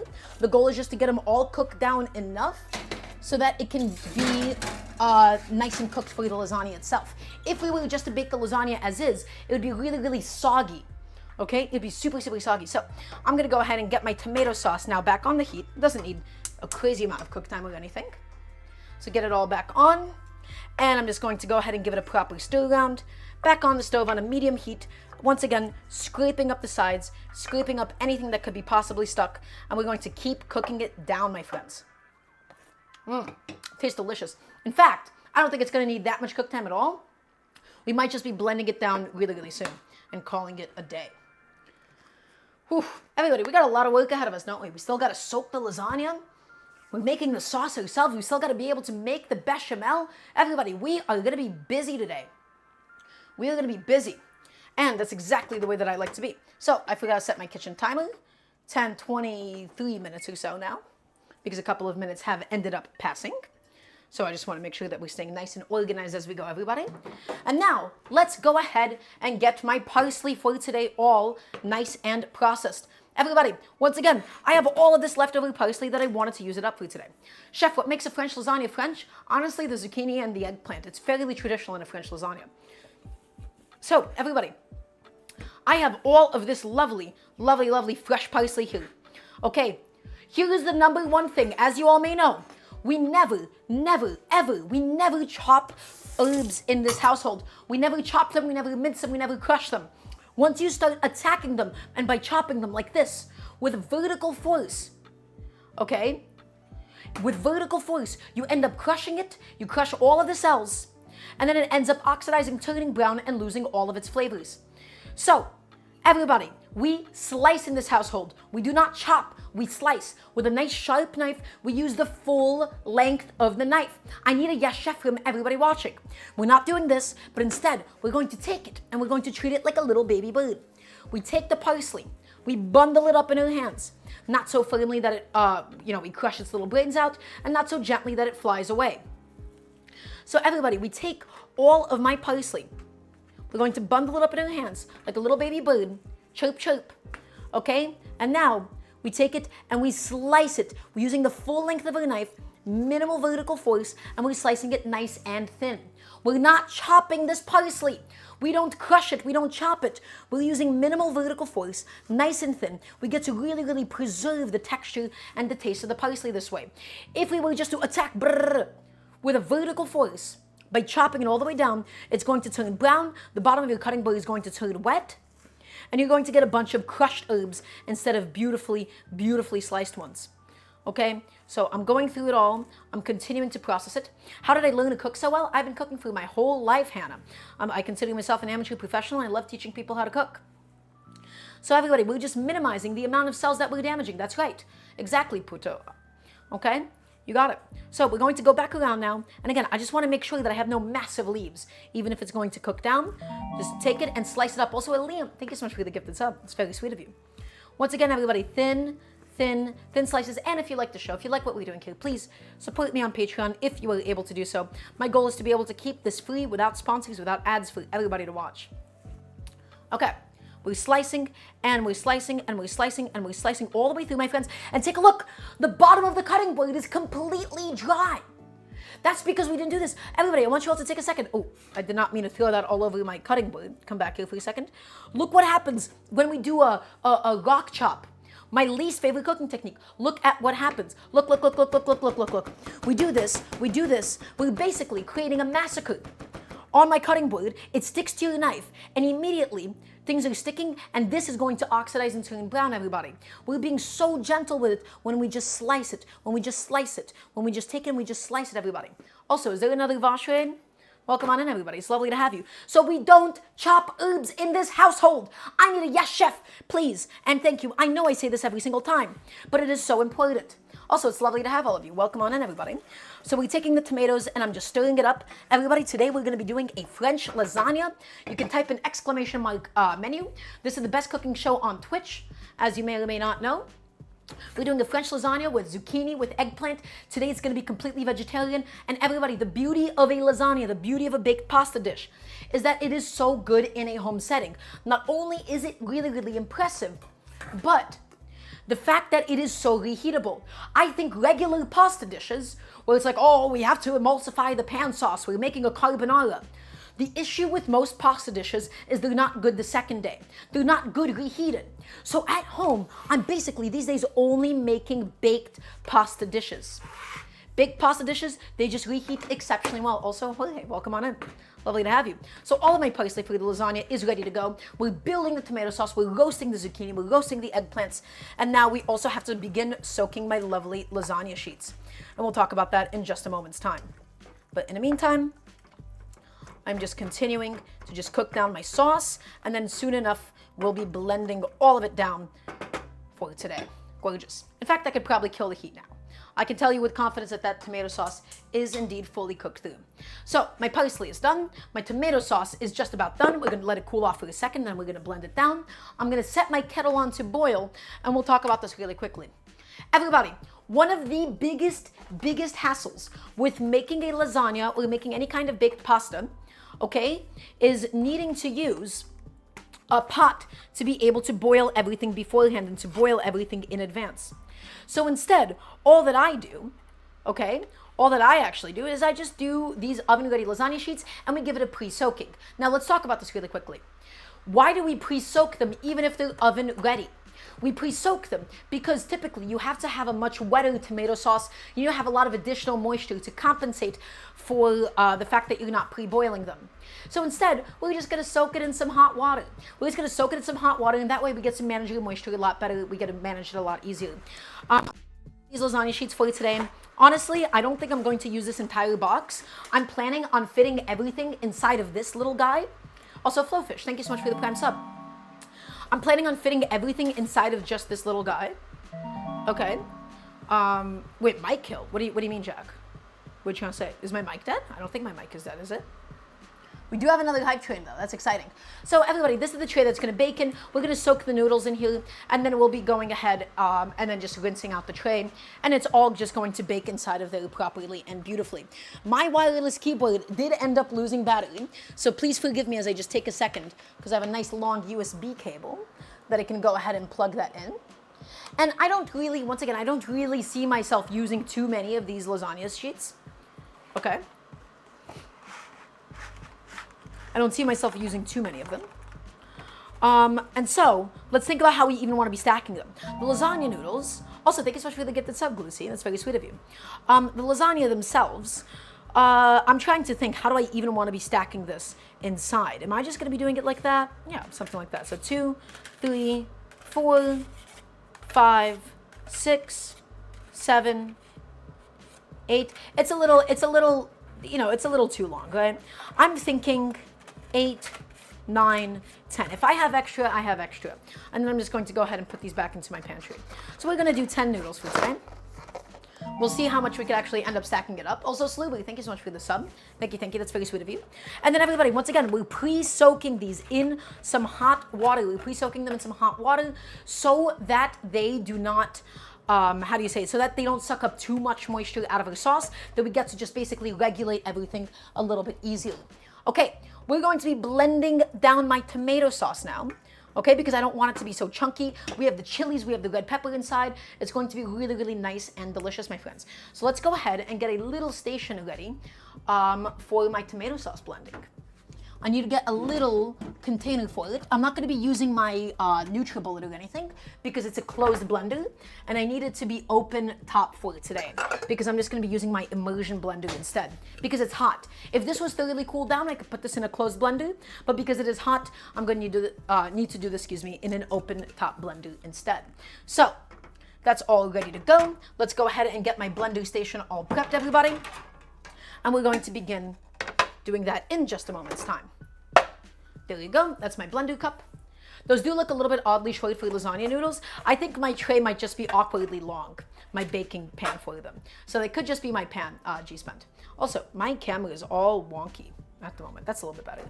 Okay, my water has officially boiled, right, in my kettle. I have some nice hot water here, everybody. And so all that we're going to do, we're just going to go ahead and cover all of my lasagna inside of this hot water. We want it to be thoroughly, properly covered though, okay? So I'll take a little bit more water from here. A little bit more because it's going to soak some of it up. Okay, there you go. Thoroughly and properly covered, and every few minutes, everybody, we're just going to agitate them to make sure that they're not particularly sticking together, okay? I'm going to go ahead and take this little loaf pan now before it gets too hot, and I'm going to transfer it over here. And every few minutes or so, we're going to agitate it. Also, Hazel, welcome on in. It's lovely to have you. Everybody, we are now going to begin the blending stage for my lovely tomato sauce. I have my blender cup right here, ready to go for us today. I'm going to go ahead and get my stick blender out, my immersion blender. And again, I'm using this specific vessel because it is tall enough to make sure that nothing splashes. The reason why I'm not blending directly in the pot is because I don't have actually enough volume inside. I don't have enough volume inside for it to not splash up. So I do have to dirty one more dish, unfortunately. That's okay, it comes with the job. Happens to the best of us, everybody. So we're doing a homemade tomato sauce. We're also going to be doing a homemade bechamel. Everybody, it's going to be delicious today. Are you all excited? I want to hear a nice yes, chef. Please and thank you. And if you have any questions for this process, please, as always, just ask, because I'm here to help you. I'm here to teach you. I am here to be your friend. Well, not friend, but you know what I mean. So I'm here to help you. Okay, so I'm going to go ahead and take my lovely chat with me for the moment, because I'm going to be blending over here, and thus I'm going to make sure that I can watch you guys, even with my back turned towards all of you. I'm plugging in my blender. Okay, getting all of that ready to go.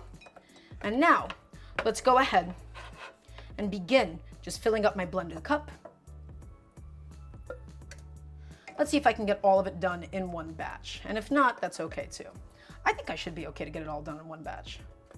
All of my garlic, all of my onions, all of my lovely tomatoes, everybody, all of it just going inside. I think that should be okay to do in one batch though. all of it inside. It's a little bit clunky. I'm slightly running out of space. That is the reality of what it means to, you know, of course, be in New York City apartment kitchen. Also, Demon Mama, thank you so much for the sub. Thank you, thank you. Let's get all, and I do mean all, every single last bit of my tomatoes out and in here. Ooh, that is starting to get quite full, actually. So I don't really know. I don't know how good of a job this is actually going to end up doing. It's overfilled. We need to do 2 batches. You know what? No, I am determined to make it work. Also, I don't know who Demon Mama is. Why is everybody going, oh, welcome on in. It's lovely to have you. I'm afraid I am unfamiliar. Okay? And all of my tomatoes, everybody. Every single last one. Well, Demon Mama, welcome on in. She's another streamer. Well, it's good to have you. So, everybody, all of my tomatoes, all of my red peppers, all of my chilies, all of my garlic inside. This is a dangerously overfilled blender cup, by the way. A dangerously overfilled blender cup. But it's okay, because we're going to make do anyhow. So let's go ahead and get this in there, everybody. We're going to start off on a low speed. And we're going to begin blending the sauce down into a gorgeous tomato sauce. You can make this as smooth. You can make this as pureed as you would like. It is entirely up to you. Okay. All we're really looking to do, everybody, is we are just looking to get it broken down. I want to get all of my skins, especially my tomato skins, all my tomato skins, my red pepper skins, my chili skins inside. And we have a delicious, spicy tomato sauce, my friends, cooked down, nice and sweet, nice and flavorful, exactly the way that we want it. Okay? And now that we got the big chunks done on the low speed, we turn up the heat to high, or the temperature to high, excuse me. And now we give it a real proper blending, everybody. We give it a real proper blending. We're holding it down. We're making it happen. Also, G-Spent, yes, I do have a timer going. We have about 10 more minutes on Mr. Zucchini. Also, this would be a good time for me to agitate my lasagna sheets because, again, we don't want them to stick to each other, which they're actually currently doing, which isn't good. Everybody, I kind of need to stop what I'm doing right now. I have a problem. My lasagna may or may not be, sticking to itself at the moment. So we need to find a way to fix this, like ASAP, because that's not good. I think I'm gonna just take like a fork. If I just wasted all of these lasagna sheets, that would be really funny. But no. It's 100% salvageable. Salvageable. I think so. Uh-oh. Guys? Oh no. It's okay. We'll figure it out somehow. It has definitely begun sticking on some of the sheets. Okay. So how do I salvage this, actually? Let's think about this really quickly. Hot water would be dangerous for a stack if I didn't stir it, right? Homemade pasta time is the only solution. Maybe some oil. No, oil would not stop it from sticking. I just have to separate them one by one really carefully. So we're just going to start like picking them up and separating them and putting them back in. Not oil though. We're definitely not doing the oil, I promise.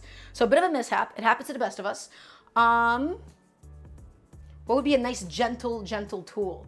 Maybe I think my hands will be just okay on this. Although that is boiling water. Okay.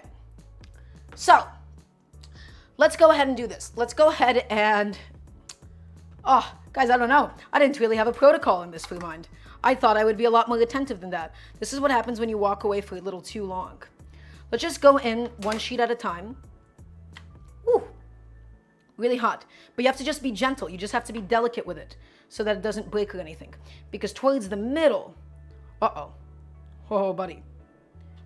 That is definitely, completely and utterly stuck to itself. Okay. Let's go ahead and get rid of all the water. We're going to get rid of the water for now because it's too hot to handle. Also, thank you so much for the sub. Guys, this is not going to be a disaster, I promise. We're going to make it happen. I'm still going to keep it filled with water. Okay? And then we'll pour in some more water in just a minute. Just pouring in some more water now. Okay, we're going to make this happen. We are going to make this happen. Back of a bread knife? I got it. Don't worry. I have an idea, everybody. We are going to make it happen, and it's all going to be okay. So some of these bad boys, They're peeling off quite easily. And it's okay, by the way, if your lasagna sheets do tear up a little bit, because it's still all going to just get layered back inside. I just should have agitated them sooner, because I agitated them so late into the process, so late into the game. Okay? You're wondering if I ever messed up big time? Serious guy, the times that we've messed up, you know what we've done? We've salvaged everything. You're glad you get to witness this live? That is diabolical. Some of these lasagnas, though, some of these bad boys might actually genuinely just be unsalvageable. But we'll see. Some of them might be actually just fused together at this stage. Cold water is going to make the starch seize up. That is going to be the worst thing that we could possibly do to them. And by making it seize up, they're absolutely going to stick to them. Cold water stops them from cooking, but it will make them stick to each other. That is the worst possible thing that we could do at this stage, everybody. It will rinse the starch away. No. Guys, I've made pasta many, many times. Okay? We're making it happen, you see? We just got to be nice and gentle, nice and delicate. We were nice and gentle, we're nice and delicate. But I promise you guys, the cold water, we put this into cold water, it's going to make it seize up again. It's why glue isn't sticky when it's hot. Okay? When glue is hot, it's not sticky. Only when it cools down, it forms a seal. All right? Also, thank you so much for the gift that's up. Thank you, thank you. Everybody, it's happening. You see, we're okay. Everything is actually just okay here. This one's a little bit mangled, but that's fine. This one is perfect.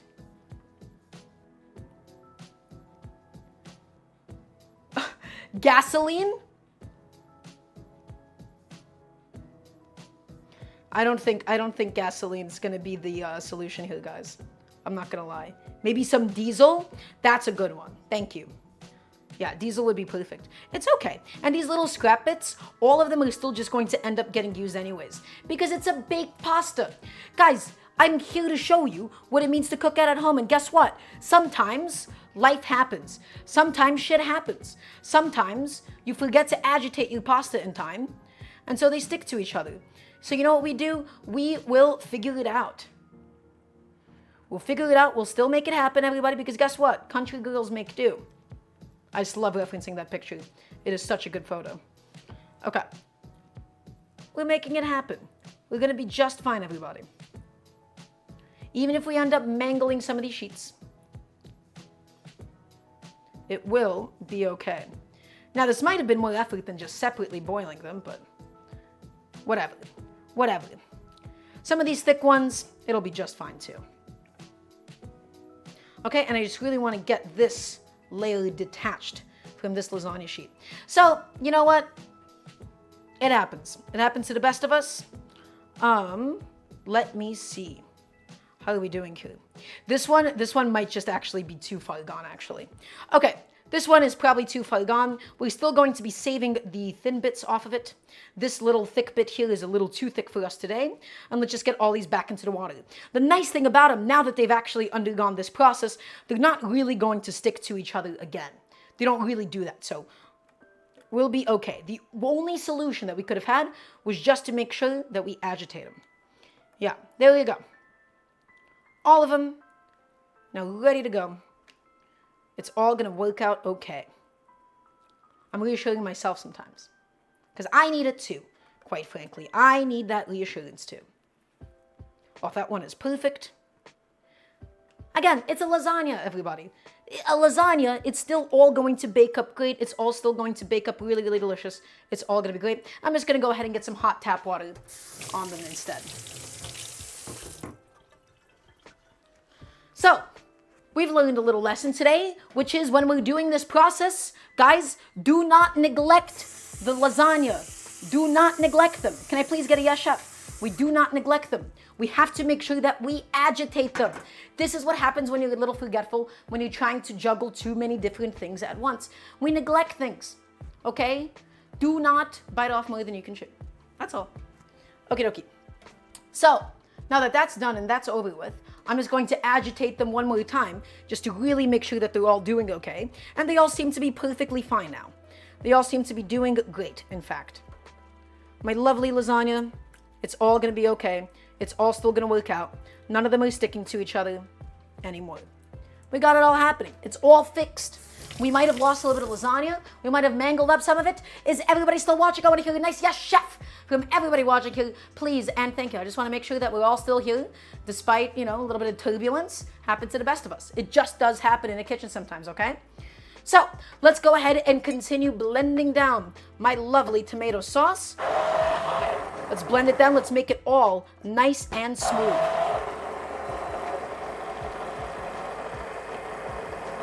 Just keep going, my friends. Keep going, keep going. Keep it blending, keep it blending, keep it blending.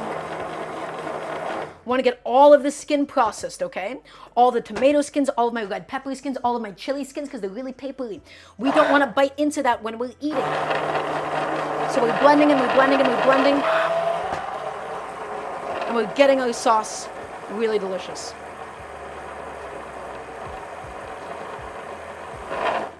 Okay, and just a couple more. I'm just giving it a little stir. And that, my friends, is a perfect tomato red pepper sauce. I'm going to go ahead and get this transferred over. We're going to go ahead and have a little taste for seasoning in just a second. Just gonna go ahead and wipe that off. And also my zucchini is just about ready to come out as well. What you're actually supposed to do is have individual pans for each lasagna noodle. Jesus, that sounds dreadful. That sounds like a nightmare. Okay, my oven is now officially off. And let's go ahead and remove my lovely sheet trays of zucchini now that they've been all baked, that they're all cooked through. Nicely cooked through for today's lasagna. And guys, again, we give them a pre-cooking so that it doesn't make the lasagna itself soggy, okay? I'm just gonna go ahead and get rid of this pot. We'll come back to him in just a second. And then we'll take a second to clean up and make sure that my kitchen is not in complete disarray. Lovely. All of that, ready to go, ready to come off. Excellent. I don't think that sheet tray is a hazard at all. I'll fix it in just a second, everybody. Okay, all of my zucchini is now officially cooked. We're gonna go ahead and get rid of those sheet trays in just a second, everybody. I'm going to go ahead and just take my lovely little tongs and we're going to remove each and every single one of my lovely baked zucchinis. Again, why did we give them a pre-baking even if we're gonna bake them in a lasagna? We do this to get rid of the excess liquid so my lasagna doesn't get soggy. Okay, we cook off the excess liquid and we get a little bit of flavor built in there so they're not just boiled into the sauce or anything. Okay, separately cooked and then assembled and put all together just at the very end. All of my zucchini, all of it off the sheet tray as it goes. And it's all gonna be layered inside. It properly seasoned, nice and cooked, gorgeous. Let's get every single one of them on, and then we'll proceed with the rest of what we have to do for today. Is everybody still watching? I wanna hear a nice yes, chef, please, and thank you, as I'm just getting this step done. And again, cooking this on a pan, everybody, it would be such a hassle. Cooking this on a stove, a million different batches to get all of them cooked through. I would not recommend that. I would not wish that upon anybody. Doing it on a sheet tray, I genuinely think is just the ideal way to go about such a task. Even if we're not getting as much browning, even if we're not getting as much flavor in a home setting, batch cooking this on a frying pan, it is an insane and truthfully, completely and utterly unreasonable amount of effort to put in. It is incredibly tedious, it is incredibly laborious, it is incredibly, utterly inefficient. Once again, I'm agitating my lasagna. I'm making sure that we don't get a repeat of what happened last time around, just making sure I'm unsticking each layer from each other. And again, I think the unsticking phase is all done with. I think that it's now grown up a little bit, it's matured a little bit, and now we don't have to really worry about that. So everybody, we made the tomato sauce, we made the roasted vegetables, we're soaking the pasta, and then the last thing that we're going to be doing is building the bechamel. Everybody, because this is a home cooking show, we're going to be cleaning up as we go. We don't have a dishwasher, okay? We don't have a dishwasher. Well, I mean, as a person that is, their entire job is a dishwasher. I have a dishwasher. I'm quite lucky in that regard. But one of the best things that you can do, everybody, is cleaning as you go. You clean as you go, and you will not be left with a mess at the end of the day. The worst thing that you can do is begin cooking, okay? You will begin cooking when you have a full sink of dishes, when you have a full dishwasher of dishes, okay? So you want to make sure that you stay nice and organized and on top of all of it. Alrighty? So I'm just putting away my foil, putting away a couple of other things, making sure that I have all of the space that I'm going to need for today. My aluminum foil here, my sheet trays, all of those have to come off. All right, I gotta get all of those in, and it's also burning hot, and I used my bare hands on it, which may or may not be a bit of a mistake. So, you know. Chef, do I like tea or coffee more? Oh, I mean, I've stopped drinking coffee as much because it would just kind of make me feel bad, but I do love coffee. You know, I do love a good latte. I love a good cappuccino. You can't really go wrong with it. One of life's greatest pleasures, really. Oof, that is a hot, hot sheet tray. I could have probably waited for it to cool off, like, I don't know, a little bit longer. That would have been perfect. But yeah, coffee has just not made me feel very good as of late at all. Okay, and I'm gonna get this into my dishwasher. Just get that out of sight and out of mind. And then I'll do the same thing with that one once that actually cools down properly. Okay, this bowl could probably go into my dishwasher as well. Just go ahead and get that out of the way. A couple of other things I can put away in the meantime. So we'll just do that in a second.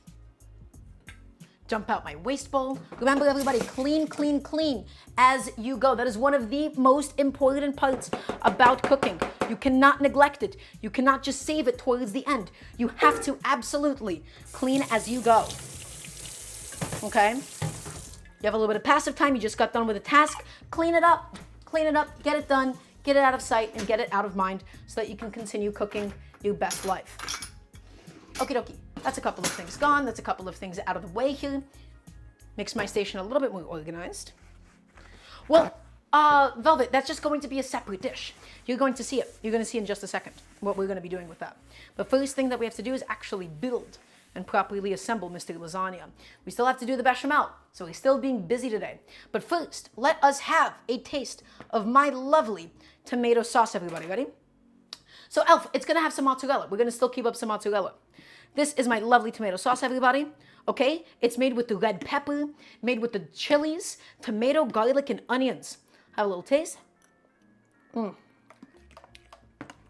It's spicy, it's sweet, it's oniony. It has all of the flavor that you could possibly want. Then, my friends, we will be layering it with all of this lovely eggplant and zucchini that we've pre-roasted. We're going to be putting it between the layers because we want a very vegetable-heavy lasagna today. Okay? Then we also have some gorgeous parsley that we sliced up that's going to be filling up every single layer. We have the lasagna sheets currently soaking in some hot water. I'm once again going in there, agitating them, making sure we don't get a repeat of what happened to us last time around. And then in just a second, everybody, we're going to be building the creamy sauce. We're going to be doing the bechamel, the base, one of the most important components of our lasagna, quite frankly. Okay, so I'm going to put my oven back on. I'm going to put it back on to 375 degrees Fahrenheit. I'm going to take my lasagna out of here. And I'm just cleaning up my station. We're going to get a little bit more organized, and it's all going to be lovely and delicious in just a moment. Okie dokie. So, is Chef a vegetarian? I am not a vegetarian, but a lot of the point of today's stream is I do want to just be able to eat a few other vegetables. I feel like I do a lot of very meat-heavy dishes here on the cooking stream, here on the cooking show.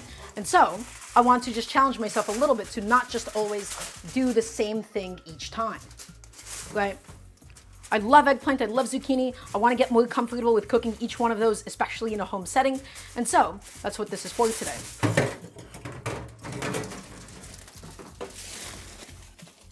Okie dokie. And we'll just let that cool off quickly. Is this sheet tray cool down? I can handle it? Yes, I sure can. Gorgeous. Okie dokie. So, everybody, we are going to begin doing the bechamel. Would you blend in some Parmesan into the sauce? Is that a bad idea? So max 5, that is something that is very often done to bechamels. It becomes a bechamella, the Italian bechamel. And so, yeah, absolutely you can. You can 100% do such a thing. So we're going to go to the stove. We're going to go ahead and do this in a lovely little non-stick pot, everybody.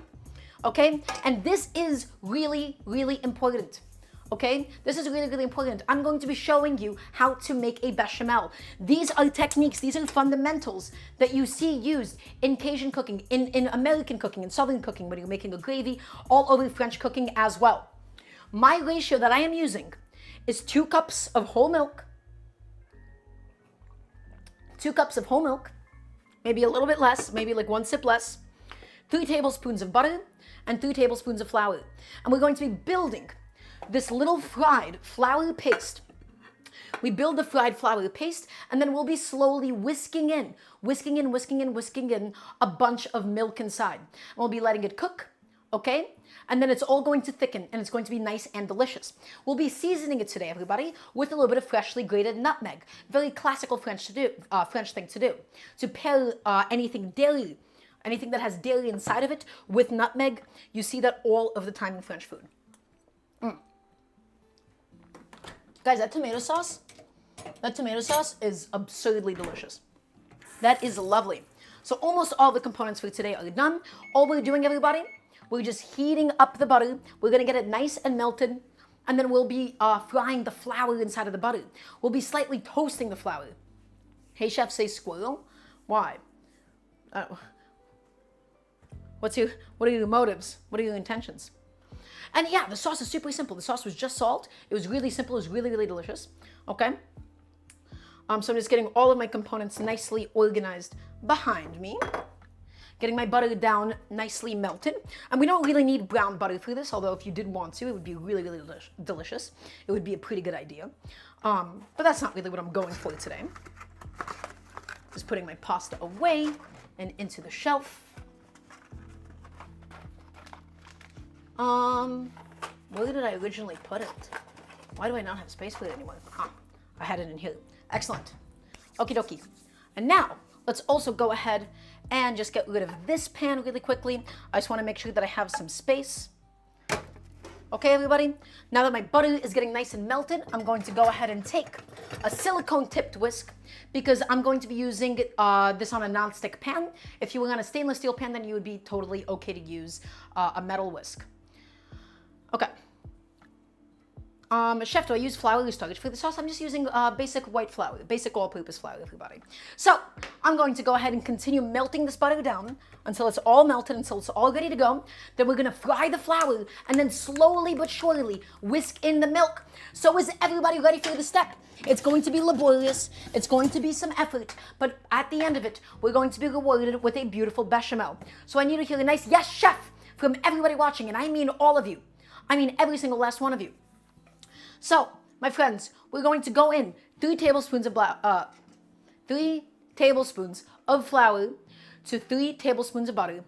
And now that the butter is all nice and melted, we're going to be on a medium heat. We're whisking in all of the butter into the flour. We're whisking in. Because we want to work out all of the lumps, and we want to begin to fry the flour, my friends. We want to begin to properly fry it. Because when it fries, it's going to get nice and blonde. It's going to build us a little bit of flavor. In Cajun Creole cooking and Louisiana cooking, when you're building a roux, you get it super, super dark brown, and you're using like an animal fat. This technique doesn't just have to be used with butter. This is how you thicken gravies, everybody. You use bacon fat and flour, and then you whisk in some milk, or you mix in some like delicious like chicken stock, and that's how you make gravies. But the first step that we're doing, we're just frying the flour and constantly mixing it. Constantly mixing it, everybody. Keep it going, Okay, we don't want any pockets where it sticks. We don't want any pockets where it burns. Okay, we just want to cook the flour, everybody. Cook it. Can I please get a yes, chef? Please and thank you. Okay. In fact, what I'm going to do is I'm going to quickly turn off the heat, lower the heat rather, and I'm going to go ahead and get your chat all the way over here. And then back to whisking. I left it alone for a little bit too long, everybody. So this is going to be a process. This is going to take some time. But just be patient with it. Be patient. And what are we looking for? You can cook this as long as you would like. All that I'm really looking for is for this to turn slightly golden brown, everybody. Okay? And you can go as high of a heat as you feel comfortable with. The higher the heat, the more difficult it is to actually, avoid it burning. Okay?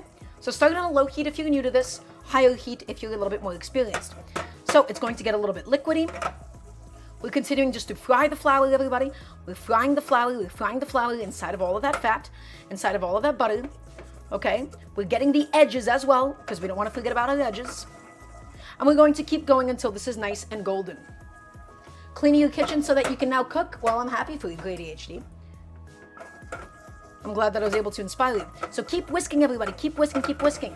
We're going to give it a little rotation and make sure that all of it is getting this kind of love. Okay? This is how we build a beautiful white sauce in so many different possible applications. So now, I want to say that that is now fried to my liking. It's ever so slightly golden brown because I'm not looking for like super deep toasted butter, toasted flour flavor. And we're going to begin with a little bit of milk and keep whisking. Guys, the key to making a good bechamel is incrementally adding your milk and then whisking, whisking, whisking thoroughly. If you add in all of your milk at once, the flour is going to seize up. Okay, so a little bit at a time, and then you must thoroughly whisk it all together. Break up any of the clumps before you add in even more. So it's not even close. It doesn't look anything like what it's supposed to right now, but that's okay because it will. I mean, it doesn't look anything like the end product is what I was trying to say. Okay, so keep it going, keep it whisking, keep it whisking. Okay, and then next addition of milk. Inside, a little bit at a time, everybody. So again, the flour doesn't seize. Okay, the flour doesn't seize into little teeny tiny clumps. And you can already see, it's like magic. It immediately became the super thick paste. That's okay. I promise you it's all gonna work out. A little bit of milk inside. I splashed a little bit, but that's okay. And whisk it, everybody.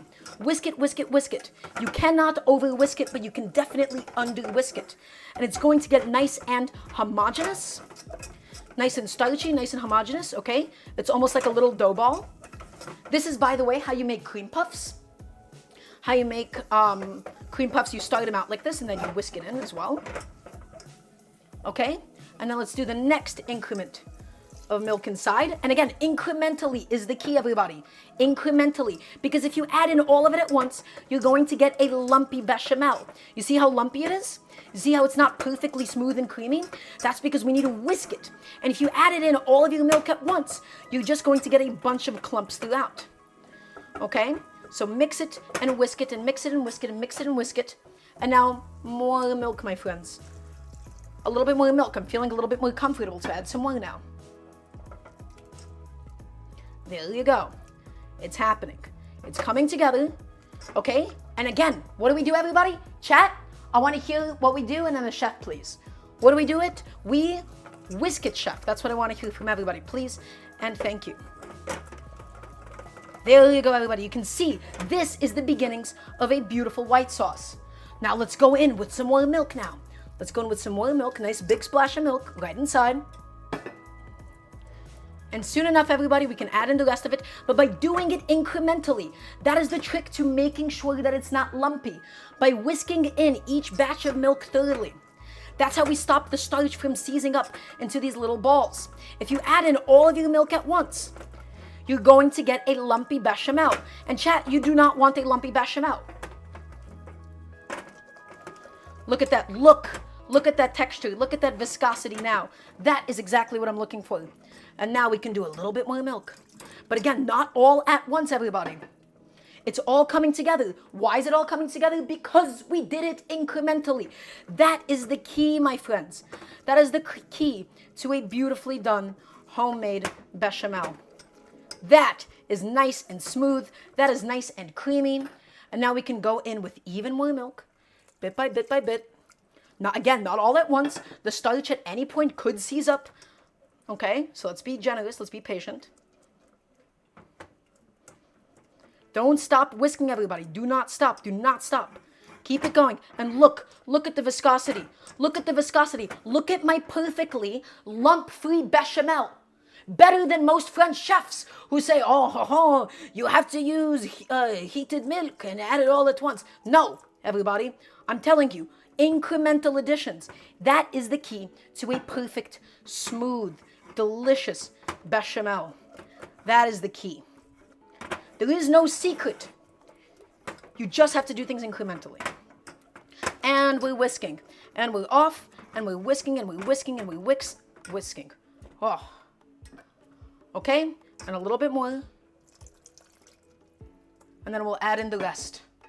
And that, my friends, is exactly what it should be looking like. That is lovely. That is creamy. That is smooth. That is going to be delicious. Okay? And milk going in again. Almost done, everybody. The last of the milk going directly inside. Now that we whisked everything in gradually, there you go. Also, Wonder Willy, thank you so much for the sub. Thank you, thank you. It's lovely to have you. Also, yeah, happy to, anytime. So guys, let's whisk in the last of the bechamel. Let's whisk it in, let's whisk it in. There you go. And this, my friends, this is still going to thicken. We need to bring this up to a simmer, okay? We gotta let it cook for a few more minutes. We still have to season it because it is completely bland at this stage. So, cold liquid in a hot roux. See, Garen, let me tell you right now. The only reason you would use hot milk is so that it doesn't immediately cool down the pan. The most important thing, all of those rules about hot roux, cold milk, all of that, I find that none of it really matters. Having hot milk does help to make sure that the pan doesn't cool down too much. Okay? But whisking it in incrementally, that's the real secret. That's the real key to all of this. Because look at how perfectly lumpless, look at how perfectly smooth my bechamel is. Okay? That is exactly what it should look like. That is perfect. So these rules about hot roux, cold roux, hot milk, again, once again, hot milk, it helps to it helps it to boil faster, it helps it to cook it faster, but I don't want to use up another pan. I don't want to microwave the milk. I don't want to do any of that. It's way too much effort. This, by comparison, everybody, is so much easier. There you go. Look at that bechamel, my friends. Look at that bechamel. And now it's still not done cooking, because we still need to keep whisking it to make sure nothing is sticking, nothing is burning on the bottom. But what we can do is now just begin to season it slightly, okay? So, nice big generous hit of salt. Again, all we're doing is just bringing it up to a boil, everybody. Nice big generous amount of salt. This would be a really good time to add in some Parmesan cheese if you have any. Add in some black pepper. In traditional French cooking, adding black pepper to a white sauce is considered disaster, and you have to use white pepper, but white pepper and black pepper taste completely different, and so that's absolutely stupid. So just whisk it in, whisk it in, whisk it in, whisk in the edges. Okay, mix it all in, and then everybody, the final touch is going to be some freshly grated nutmeg. Super classical French thing to do here. Adds in a bunch of flavor, and we don't need too much. Less is more with nutmeg. Just a little bit is delicious. Too much and it starts tasting almost metallic. Okay? Way too much of it. So just, I want to say, that much nutmeg inside, and that is going to be perfect, everybody. There you go. And that is now nice and aromatic. That is now nice and delicious. Just a little bit of nutmeg, everybody, goes such a long way. Put that back in. We're still going to use that later on. Look at that beautiful bechamel, my friends. This is exactly what it should look like. Nice and smooth. We're whisking it in. We're whisking, whisking, whisking. Again, we don't want any lumps inside of this final sauce. Okay? But that is what a proper bechamel needs to look like. Nice and smooth. Nice and creamy. Nice and delicious. Are there any dishes that seriously use more than a hint of nutmeg? I don't know, Serena, because nutmeg, too much of it is really, truthfully, quite unpleasant. So I would not be able to tell you, at least off the top of my head. Okay? Whisking, whisking, whisking. And now, everybody, let's taste. What are we looking for? We're tasting for the raw taste of the flour to be gone. We're tasting to make sure that it's properly seasoned as well. So let's go in there. That is a perfectly seasoned, perfectly cooked bechamel. I think that we can go ahead and take it off the heat. Anybody can do the bechamels this smooth. Anybody can do it. This nonsense with a hot roux, hot milk, cold milk, the key at the end of the day, everybody, is just adding things incrementally. Incrementally is the key. And that can apply to so many different things in cooking. Okay? Doing things in batches, doing things slowly. Look at this gorgeous, smooth, creamy bechamel. Everybody, let's go just take a proper look at it now. I just want you all to see exactly what this thing looks like. Look at this thing. Smooth, lump-free, those little black bits are just the nutmeg and the black pepper. That is silky, that is rich, that is delicious. Okay? So I'm just getting all the edges inside, all the corners, everything in. That is what a proper, delicious white sauce looks like. And I'm setting it off the heat. Okay? Everybody, we have one more component for the actual lasagna, which is going to be the mozzarella cubes. So let's go ahead and get that cut up now. Oh, excuse me. Everybody, we gotta get some mozzarella in there. It's gonna make it nice and cheesy. I have a nice big block of whole milk, whole fat mozzarella cheese. And I think I'm only gonna do like half of it for today. So let's cut this in half. Okay? And everybody, I'm not grating this, I'm not shredding this. I just want lovely cubes of it is. And so Grady HD, Bechamel is just a sauce out of flour, milk, and butter. That same technique that I just showed you is how you make gravies, is how you make gumbos and roux. Okay? So, everybody, we're going to be cutting this up into some lovely little cubes. Excuse me. We're going to go ahead and just first slice it in half just like this. Okay? And then once it's been sliced in half, we're going to just slice this into some sticks of mozzarella cheese, everybody. Okay. There you go. Ooh. A little snack for me. Okay. And now we're looking for some nice little pieces. And as again, it's perfect if, it's okay if it's not perfect is what I'm trying to say. We just want to go ahead and process it up. It's all going to melt. It's all still going to be cheesy and delicious. Half a block of this mozzarella, but if we feel like it's not enough cheese, we can always go back in and cut up some more. A little bit more, a little bit more, a little bit more. Gorgeous. Okay, and I'm going to go ahead and take all of my mozzarella cubes and put it onto my plate with my eggplant and my zucchini on it, just so that we have everything nice and organized. So everybody, I have a question.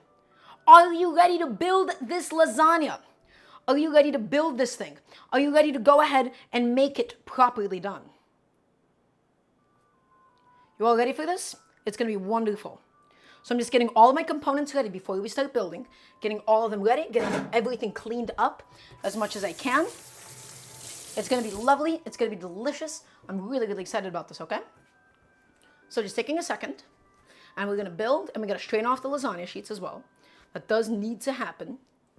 So I'm just going to put my cheese away into the fridge. If you have some Parmesan, that would be great. I didn't buy any because truthfully it's a little expensive for me at the moment. But Parmesan inside of the bechamel and inside the lasagna would be kind of ideal, but it's not a deal breaker for me by any stretch of the imagination. I'm whisking up my bechamel again, just making sure that it looks good. And guess what? By God, it does look good. Okay. I need to go ahead and strain off all of my lasagna sheets. Just got to go ahead and get all of that water out of there because we no longer need it. My lasagna has been properly soaked.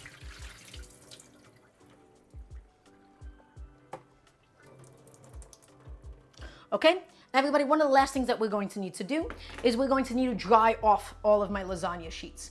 So we're going to go ahead and pick up each one, dry it off with a little paper towel, and set it aside on a separate plate. Just going to go ahead and get rid of a couple more things while I have a second of time.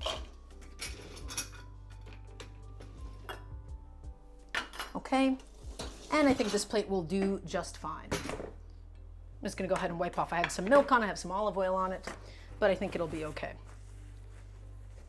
Okay, so each and every single one of these little lasagnas, guys, remember they got a little torn up. That's okay, we'll still make them work, we'll still make them happen. We don't need to get 100% of its liquid off, right? Because it's still going to need it as it bakes. I just want to get the majority of the liquid off, okay? So little teeny tiny pat dry with a paper towel can and will do it some good, but we're still keeping it all slightly moist. We don't need any oil, I promise, Hazel. I promise you it will be okay. We have plenty of oil in the sauce. We have plenty of fat, of course, in my lovely bechamel inside of my veggies, okay? And now would be a good time probably to get another paper towel. Oh, paper towels are not underrated in my kitchen. I cannot cook without paper towels. I'm incredibly wasteful with them. So, every single one of them, that's basically raw pasta. So I would not recommend eating it. Because as soaked as it may be, it's still just not ready to eat as it is. Surely it's not going to stick as I keep them stacked on each other, right? Surely that will not happen. Guys, do you think it's going to stick? I don't think it's going to stick. I think it'll be okay. That'll be so funny if it does stick again, though. I'll be really, really annoyed if that does end up being the case. Yeah, well, Jack, why are you jinxing it? Jack, what's going on, buddy? Why are we being a hater at the moment? I think it should be okay, especially if we move quickly. If we let it stick for too long, then maybe. Okay?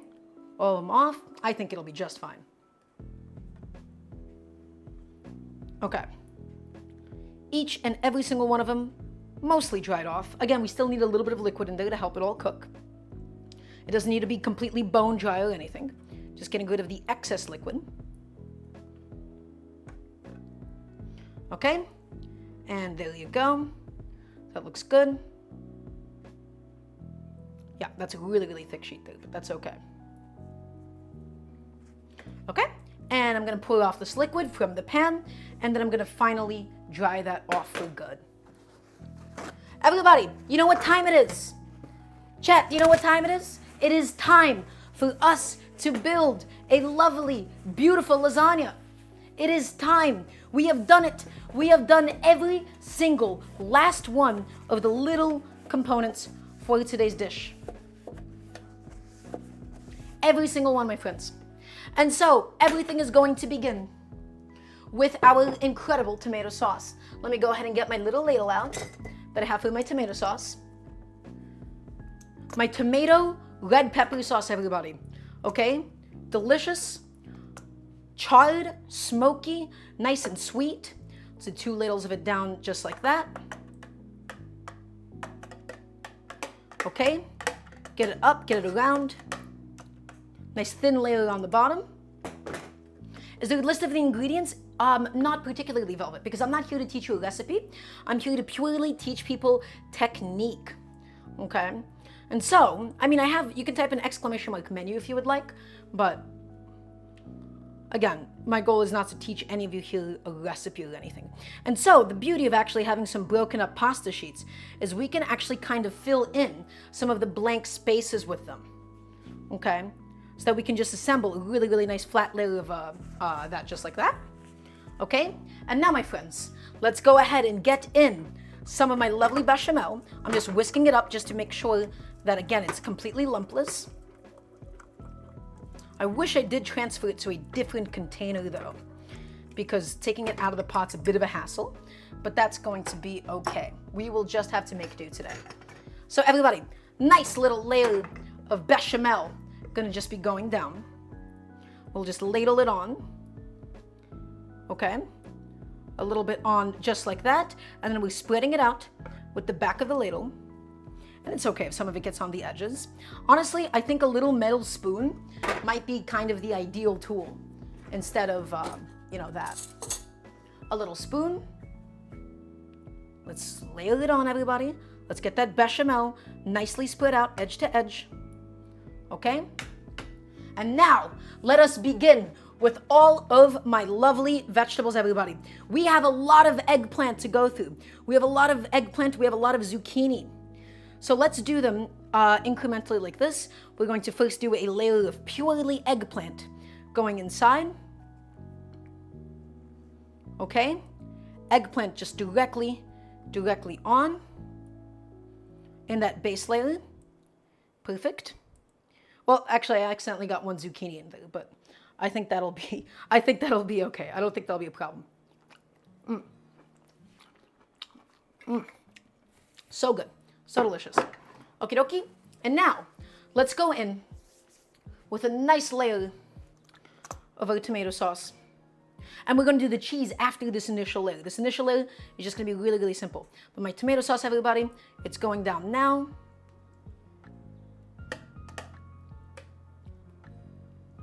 Tomato sauce on now. And then we're going to go ahead and do the pasta. Once again, my lovely sheets of lasagna. Some of them a little bit more mangled. Remember what happened to them. But that's okay. Because again, we'll make do, everybody. It's a lasagna. At the end of the day, it's a lasagna. You just have to make do. You just have to figure it out, okay? Okay? I think that looks good like that. That looks all right. We have a couple of blank spots here. I have some of these torn up little sheets that I could use and just be fine with. There you go. That's just going to go on directly like that. It's a little bit tricky working with these kinds of pieces, but it's going to be okay. It's all going to melt. That's right. It is all going to melt. Absolutely it is. This piece might be a little too long though, and so I think I'm just going to cut him in half and repurpose him. Cut him in half, repurpose him, and put him back on in. There you go. That looks pretty good. And now let's go ahead and do the next layer of bechamel, everybody. We're going to use all of that lasagna if possible. Okay? Next layer of bechamel going on now. Not too much because we don't want it to be too soggy. And we're going to take the back of a spoon and just spread it on. There you go. Spread it all around. Just to make sure that it's all nice and evenly distributed. And now, everybody, we're going to begin with a little layer of the mozzarella. Just directly on, nice big cubes. Spread them out.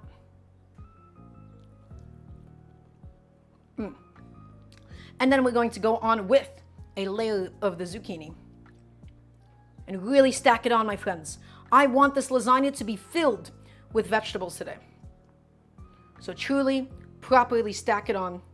Stack them on, shingle it, layer it, because this is as much of the layering as is the pasta itself. Chef, any tips to deal with muscle cramps? I don't think I got any for those, Jack. I'm sorry. Just layer it on. Layer it on. Is everybody still watching? I want to hear a nice yes, chef, please, and thank you. This isn't going to be the most beautiful lasagna because of all of the mangled layers of the lasagna sheets, but we'll still make it work. We will still make it all happen. That's been done. And now, once again, everybody, we're going to go ahead with our tomato sauce. Actually, first, we'll do tomato sauce and then we'll do parsley. How's that sound? Let's do tomato sauce. Okay, and once again, we're just spreading out the sauce, making sure that everything is nice and covered with it. There you go. And now a nice, generous sprinkle of parsley directly on the sauce. It's all going to cook down. Okay, and now let's go in with the next layer of pasta. Just like that, beautiful, right in the center. And then these little scrap bits are just going to go right over here. There you go. Just making sure that everything is now nice and covered up.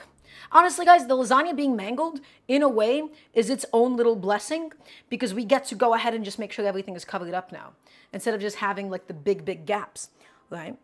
So we just get to go ahead and do that. That's perfect. Okay? And everybody, you already know what time it is. It's bechamel time. It's bechamel time. Let's go in with a nice, generous ladle of this stuff. Right on, a little bit more maybe. Guys, this lasagna, it's going to be creamy. It's going to be good. It's going to be delicious. Once again, I'm just spreading this out with the back of my spoon. Keeping the bechamel nice and warm is really key to making sure that it's nice and spreadable. Okay, and now let's do a big layer of Mr. Eggplant directly on. Eggplant going on, everybody. Eggplant going on. Nice and baked off, nice and cooked. Okay. We're stacking it up. We're layering it. We're keeping it nice and tight and nice and compact. There you go. Guys, this is going to be a tall lasagna today. I don't think you guys know how many layers we're just going to have at the end of this. So we got to keep it compact. We got to keep it all compact. Got to make sure it's not too wet. Saucing up those eggplants now. Beautiful. And the next layer goes on, everybody. And my pasta, luckily, is not sticking to anything at all. Okay? And now we're only left with like big sheets of pasta. So I'm going to try and get some more of these little scrap bits. Okay? Just like that, just nestle that bad boy in. They're a little bit sticky, they're a little bit tricky to work with. We just gotta make do, everybody, okay?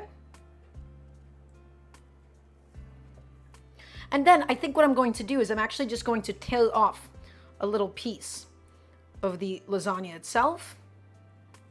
Tear off a little piece of it No cheese, there is cheese. We have cubes of mozzarella, just not on every single layer. The mozzarella to me is not the essential component here, it's the vegetables. But we're going to do a layer of cheese now. We don't need cheese on every single layer. It compromises the structural integrity of it, and then it kind of just gets overwhelmingly cheesy if you do end up doing that. A lasagna is all about the balance, and for me today, my friends, it's all about the vegetables. So let's get all of that bechamel on. There you go, and let's spread it out with a nice little spoon. Okie dokie. That looks pretty good at the moment, I think. Okay, and now guys, we're going to do, as foretold, a layer of my cubed up mozzarella cheese. And so it's going to get nice and stretchy and nice and melty. There you go. Cubing it up, making it happen. And I'm doing it on the bechamel so that it really does melt in easily.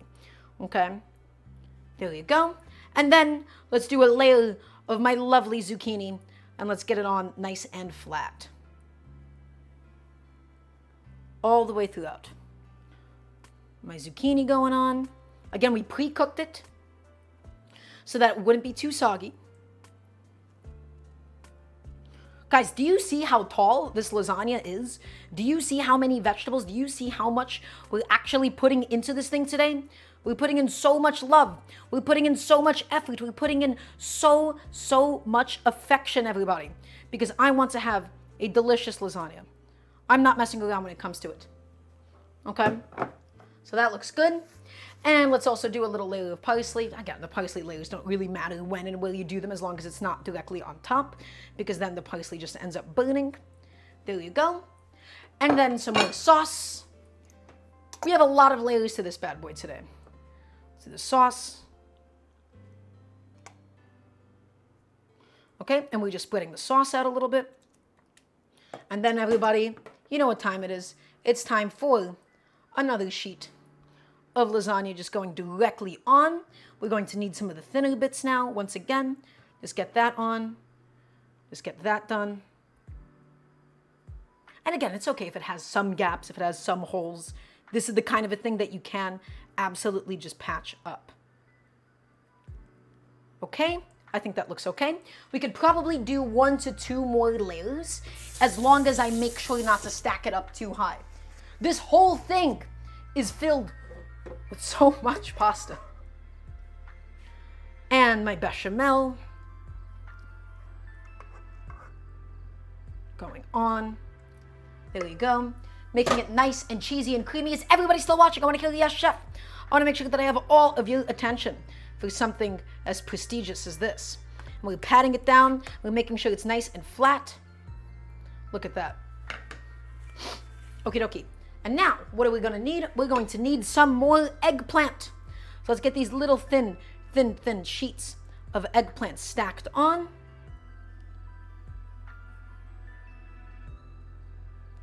Okie dokie. You've never heard of this white sauce? Well, oftentimes it's just called white sauce, right? But yeah, bechamel, it's used in so many different dishes. Okay, everybody, that is the last of my eggplant. I'm just patting everything down now. I'm making sure that it's all nice and flat down there. Okay?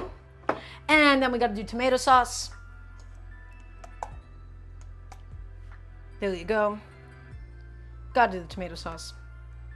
Spread it out. We have just a few more layers to go, everybody. Are you all excited for this? I want to hear a nice yes, chef. This is going to be great. And then my pasta sheet goes on now. Kind of ended up breaking up a little bit, but that's okay. Honestly, I think this will be the final layer. I think this is going to need to be, because I only have 1 sheet of lasagna left, this may need to just be the last one. So let's just tear this up a little bit, make it nice and manageable. Okay. Stack it up good. Okay. Okay. And let's also get the edges. Yeah, we used up all the pasta. We have no waste. We might just not end up, because I don't want zucchini in my top layer particularly. So you know, we might have to waste some zucchini, but it'll be okay. Or rather, we just won't eat it immediately today. Okay, that all looks excellent at the moment. And then everybody, one final layer of all of my lovely bechamel. Let's make sure this top layer is nice and soaked up. And yes, we are going to do cheese on top. You're absolutely correct. One final layer of bechamel directly on top so it gets nice and bubbly, everybody. There you go. Spread it all out. Spread it out, spread it out, spread it out. There she is. Okay, do I do any tomato sauce on top? I think tomato sauce on top, I'm just gonna barely dollop it on. So, let's do my mozzarella. Actually, first, some parsley. I wanna make sure that my parsley is nicely protected. Okay.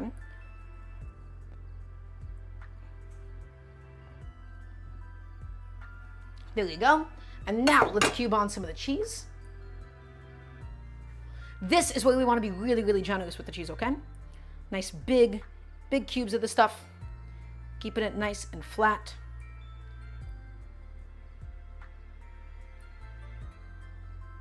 All of that cheese has to go on now, everybody. Beautiful.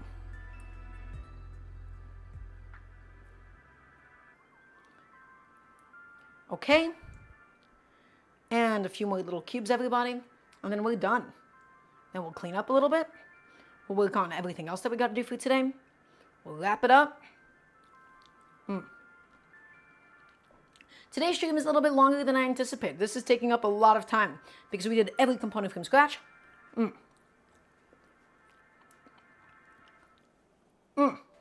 Okay. And now, little dollops of tomato sauce, because I don't want my top layer too wet, everybody. I don't want this to really get in the way of the cheese. We're almost doing this like a pizza now. So little tiny, teeny tiny dollops of tomato sauce right on top. Just like that. And then everybody, we start this off with a little bit of foil. And then after 30 minutes of baking, we'll be putting it in. So take your last look now. It is time for us to wrap it up in a little bit of aluminum foil. Guys, this lasagna today is gonna be a showstopper. It's gonna be gorgeous. Okay? And we got some more stuff to do. We're gonna be busy today. Okay, I'm gonna wrap it up. I just wanna make sure that it's all sealed up on the edges nice and tight.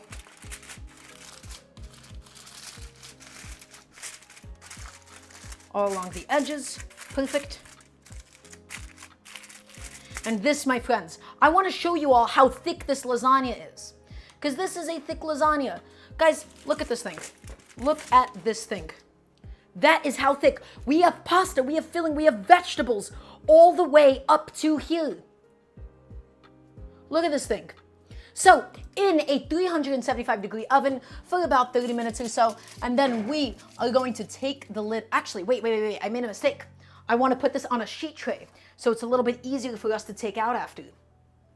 So I'm gonna go ahead and, before it gets too hot, just quickly grab that bad boy, and we're gonna put him on a sheet tray instead, just like this, okay? On a sheet tray, and now into the oven properly she goes, for roughly 30 minutes. And then we take the cover off and we bake it some more, 10, 20, 30. And the lasagna is in the oven. We made the bechamel, we made the tomato sauce, we roasted the vegetables. We have done basically every step from scratch, minus making the pasta, but rolling out pasta is such a disaster at home. It takes up so much space, it takes up so much time, it is completely unnecessary. So 375 degrees for 30 minutes. Then we'll peel off the top and let it bake uncovered so it gets nice and bubbly and golden. So everybody, if you have any cooking questions, now's a good time to ask. We will be moving on to the grilled Turkish cheese. It's a really similar cheese type to a halloumi, but it's not exactly that. I'll show you it in just a second. I am going to take a second to turn my kitchen into a slightly smaller mess, because at the moment, everybody, my kitchen is a bit of a disaster. We have all of these different components, all these different vegetables, everything. So I'm just going to go ahead and take a nice little second to clean it up. Because remember, we cook at home. And when you cook at home, you got to clean as you go. That bechamel. That bechamel, everybody. That is beautiful. That is so delicious. So delicious. So simple, so much flavor, a spicy tomato sauce. We have so many vegetables inside, completely vegetarian today, loaded with cheese. We have put so much love and care and affection inside of it. Leftover asparagus water, I'm not sure. Asparagus water, was that like that old meme, like that old Whole Foods meme that they're selling that? Is that where that came from? Because I feel like that's where that came from. Putting my tongs away, getting all of this stuff put away, out of sight and out of mind. So thank you all for bearing with me. Thank you all for being so patient with me. We still have one more thing to actually cook here. Thank you all for being here with me. I still don't want any of you to leave. Is everybody still enjoying the show? I want to hear a yes, chef, please, and thank you. Okay, and let's go ahead and get rid of my whisk because I no longer need my whisk anymore either. I'm also going to throw that bad boy into the dishwasher. Get it done. Get it out of here. Just a little bit less cleanup for me to do later on. Save a little bit of space. Okay. And let's also get my sheet tray put away as well. And guys, I won't bore you with too much of the cleaning. I'm doing this for mostly my sake at the moment, just so that I have a little bit less to do after the show ends, of course. Guys, if you are enjoying the show, if you do appreciate what we're doing here, please check out the Patreon. My whole goal is I want to teach people how to cook at home. I would love to be able to do this full time one day.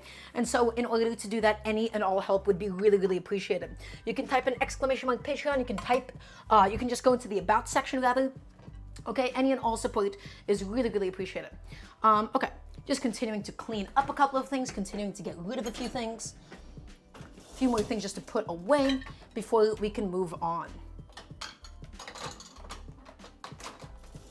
And now my kitchen is slightly less of a disaster. Look at that. Oh, guys, this tomato sauce I made, so good. I might do it with a little bit of pasta tomorrow for my lunch. It is lovely. It is super, super gorgeous. Okie dokie.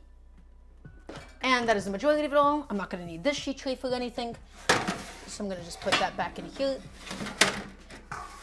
Okay. We have just now gotten the majority of my cleanup done. So I think we can now actually begin and expanding and moving on to something else. And this is an ingredient that I'm actually quite excited to talk to all of you about. So let's go ahead and get that started. I'm just also washing off my knife while I have a second of time. Okay. That cheese is so good. I love mozzarella, everybody. I love it to death.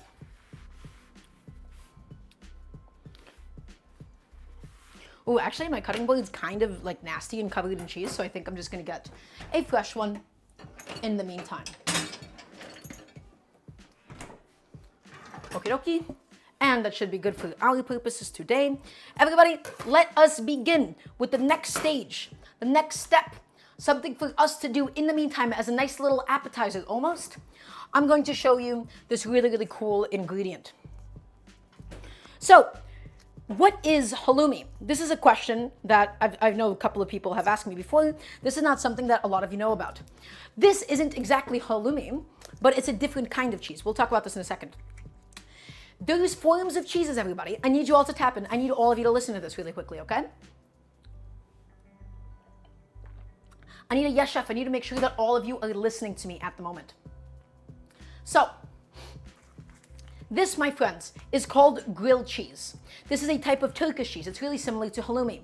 There's forms of cheese that do not melt and they don't turn watery when they're cooked.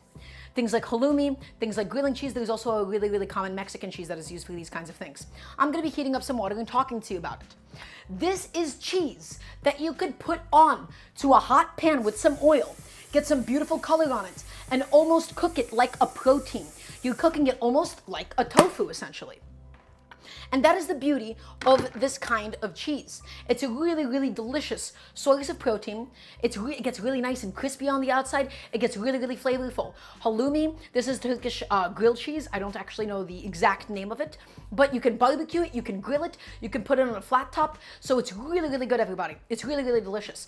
You know, a lot of people, they don't have much experience with eating halloumi. This is a very nice way to get started into it.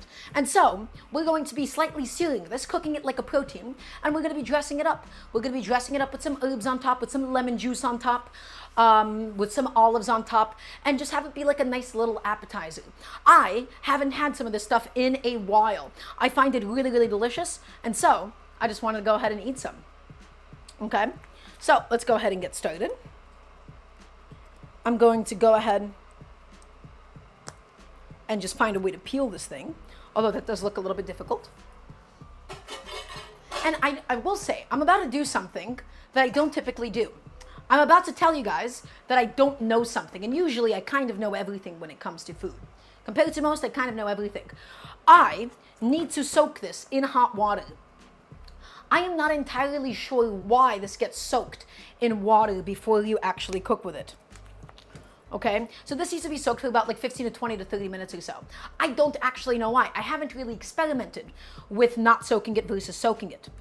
Okay, all I know is that, you know, soaking it, that's the way that this kind of a thing is done. I'm not actually able to really give you an answer at the moment. So I'm just going to go ahead and cut open the package. Okay, maybe it'll get too dense if it isn't. That's a possibility. That's a very real possibility. I don't know. I would not be able to tell you immediately. And I don't know if this necessarily applies to halloumi, but definitely applies to this Turkish grilling cheese, which isn't a halloumi, but halloumi is the kind that people most often know, and thus I call it a halloumi. Okay, so let's go ahead, and it comes in these two halves. In fact, 4 halves. It's not going to stick like the lasagna did, I promise. In fact, we could probably keep that a little bit more intact. It will easily separate once we do heat it up, though. While completely optional, many swear by the stuff for a softer, more flavorful one. Okay, I see. Well, thank you, Prince. I appreciate the, you know, I appreciate the detail because I genuinely did not know. And that was like kind of like my guess too. I just never really tested it. So some nice warm water, nice hot water, going directly on. And we're just going to go ahead and cover this bad boy. Right? Nice and easy. Cover it up, let it soak 15 to 20 minutes or so, and then we will actually get to cooking it. So everybody, before we do get to cooking it, we got to think about what we're going to be actually seasoning it with. I'm going to be, you know, creating like almost like a little salad, like a little dressing over the top. We're going to be serving it with some olive oil, some lemon juice. So it's going to be really, really delicious. It's going to be really, really simple. Okay, so let's go ahead and just move this aside because we're not going to need this bad boy for a little bit. And that's right, Serena. We do have quite a few here. I'm just going to go ahead and set that behind me. And now we can begin with the prep that we need to do for today. So let's think about what we actually want in this thing. I'm going to tell you right now what I want. I want some freshly squeezed lemon juice. I have this massive lemon. Guys, do you see how big this lemon is? Huge. So we're going to be taking it and we're going to be cutting it in half. And as you all may know, my favorite tool in the world for such a task is using a citrus juicer. Get into the habit of using one if you haven't already done so. Citrus juicers, they're so much more efficient. You're able to get every single last drop of liquid out of them. Okay, you're able to not waste anything, and it's just so much easier on your hands. Okay, so I'm gonna have a nice little bowl ready to go. I'm just gonna be using half a lemon for this today, everybody. And I'm just going to be going ahead and putting it down. Remember, flesh side down. It looks counterintuitive, but flesh side down, not flesh side up. And we're going to take it and give it a nice big squish. And in goes all of that lovely lemon juice. All of it on, all of it on, all of it on. Give it a nice big squeeze. And all of it on. Gorgeous. That is all the lemon juice that we got from that little half. Okay. You try halloumi soon? Yeah, halloumi is great. It's got such a lovely chew to it. For me, the way I think about it, it's like, you know, I hate to compare the two and be like, oh, tofu sucks. But it really is just kind of firm tofu, but better. Okay? So I have some lovely lemon juice here, ready to go. Let's go ahead and dump out my waste bowl. Also, Operator Emma, welcome on in. It is lovely to have you.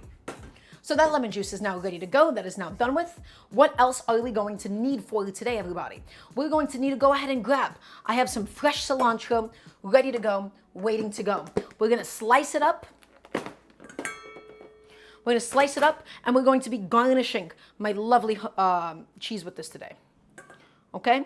That and a little mixture of parsley. Have you ever tried bread cheese? I'm not entirely sure what you're referring to when you say bread cheese.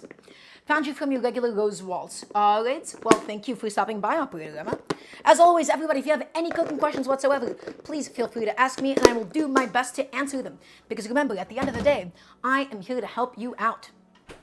So let's go ahead, and guys, same exact way that we did the parsley, okay? We're going to go ahead and pluck out every single leaf. Every single leaf. Pluck it off, every single one. And as always, everybody, if you'd like to support the show, if you'd like to support what we're doing here, check out my Patreon. You can type in ! Patreon. It would really, really go a long way. How do I make waffle dough? Jack, I don't really cook waffles. And the reason why I don't really cook waffles is because, you need like an entire specialized gadget to do it. I'd rather just do pancakes at home, if anything, right? I don't want like an entire appliance that is entirely dedicated to waffles when I'm not eating waffles that often. But the only piece of advice that I could give you for waffles is to not overmix it.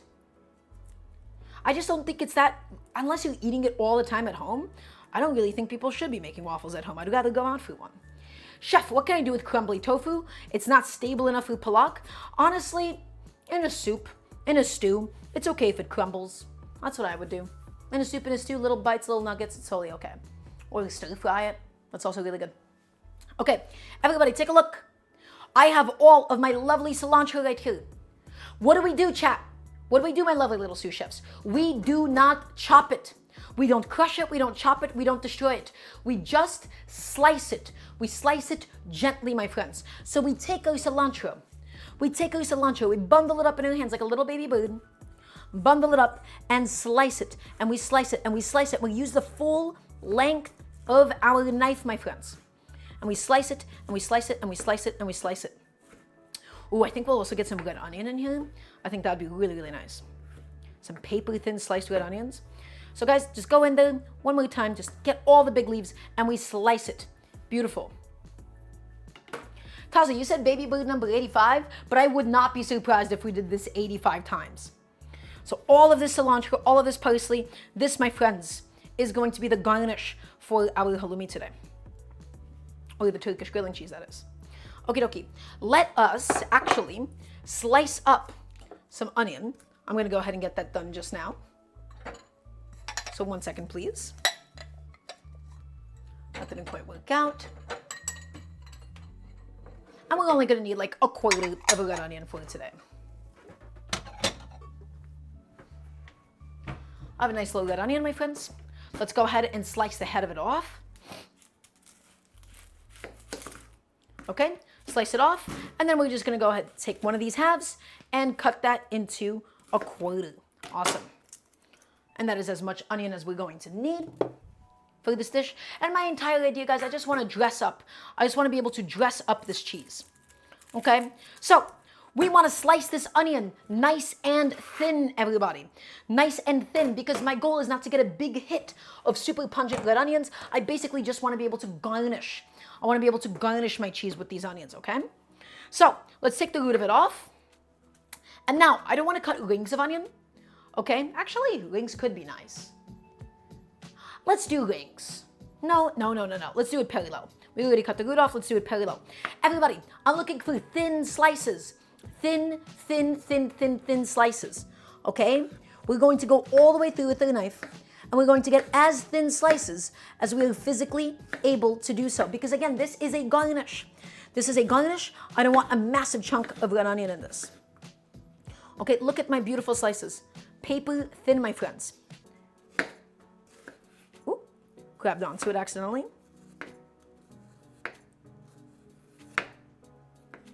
Okay, a little bit more. Almost done. Okay, lovely little thin thin slices of red onion. Let's go ahead and get that into a little bowl. And guys, what we're going to do to get the pungency out of these red onions, because red onions, they tend to be some of the most pungent varietals. All that we're going to do, everybody, is we're going to submerge them in our lemon juice. So this lovely little lemon juice right here, we're going to go ahead and cover them up in it and just stir it around slightly.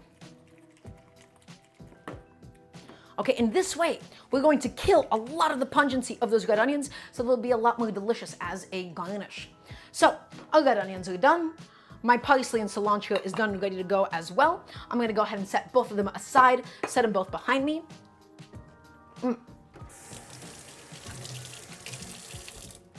Oh, guys, that roasted zucchini, that is so good. Chef, would you make a baklava on stream? Jack, no, because I don't make sweets. I don't eat sweets. Okay, I see. Yes, so yes, Demon Mama. I think I've heard of bread cheese before. I'm pretty sure I might have tasted it once.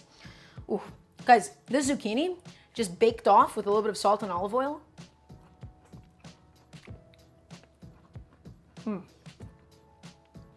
So good. So good.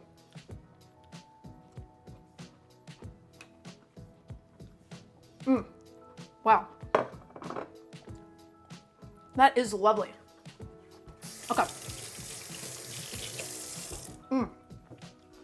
Sorry, I just want a little snack. I just want a little treat. Guys, the lasagna is in the oven. The cheese is soaking in some hot water. We got the lemon juice. We got the onions.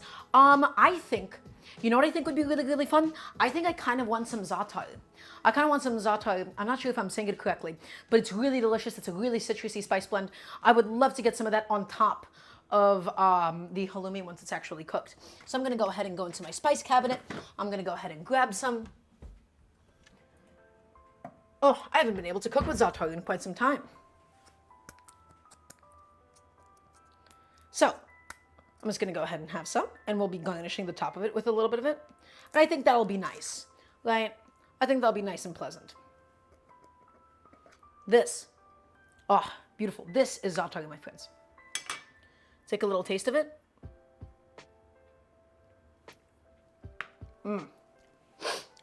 Earthy, herbaceous, delicious. And I'll just stir it up inside just to make sure that like all of it is evenly distributed in there.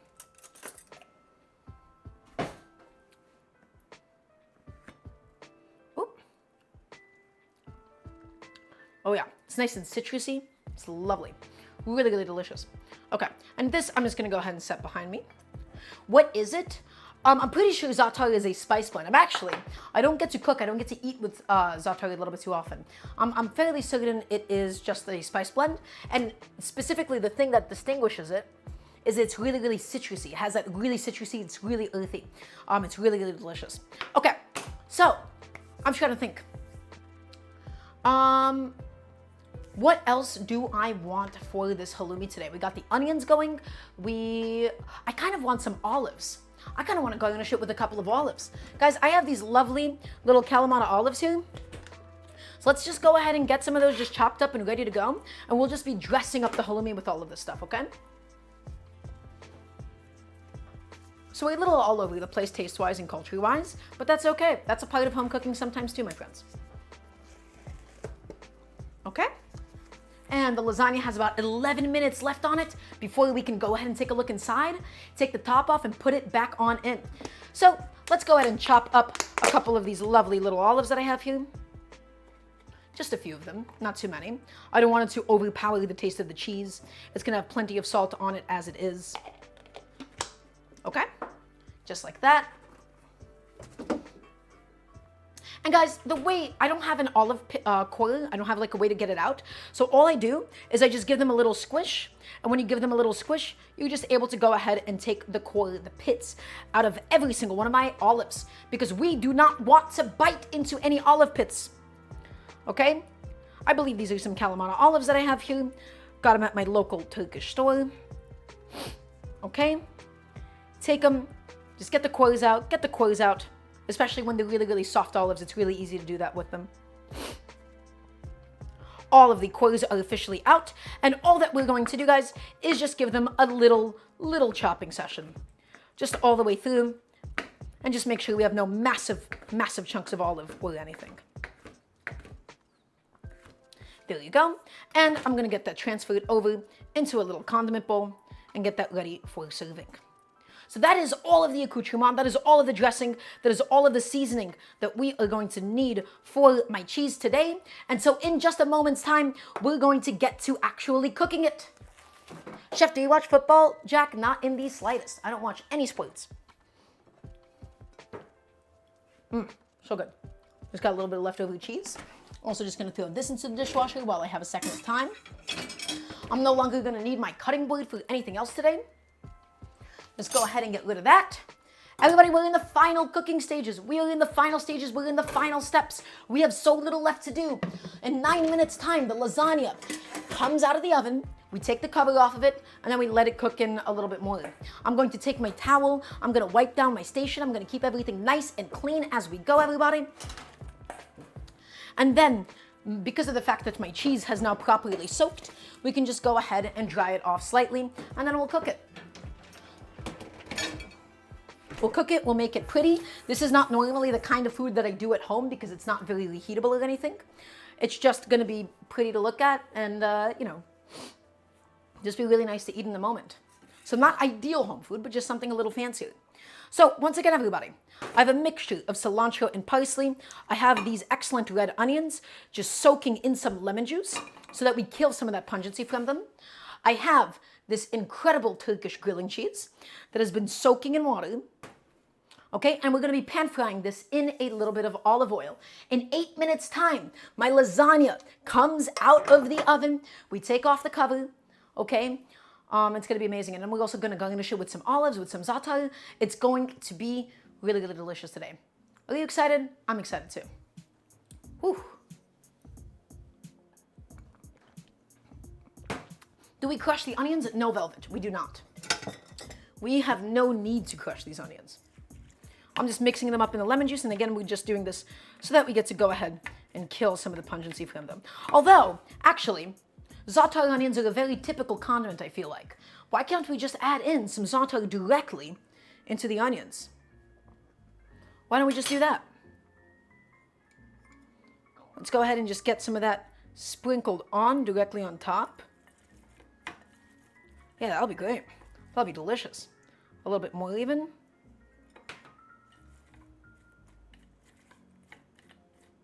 With the lemon juice now? Lemon juice and the za'atar? Oh yeah. Okay. There we go. These really delicious seasoned up onions. Maybe some more.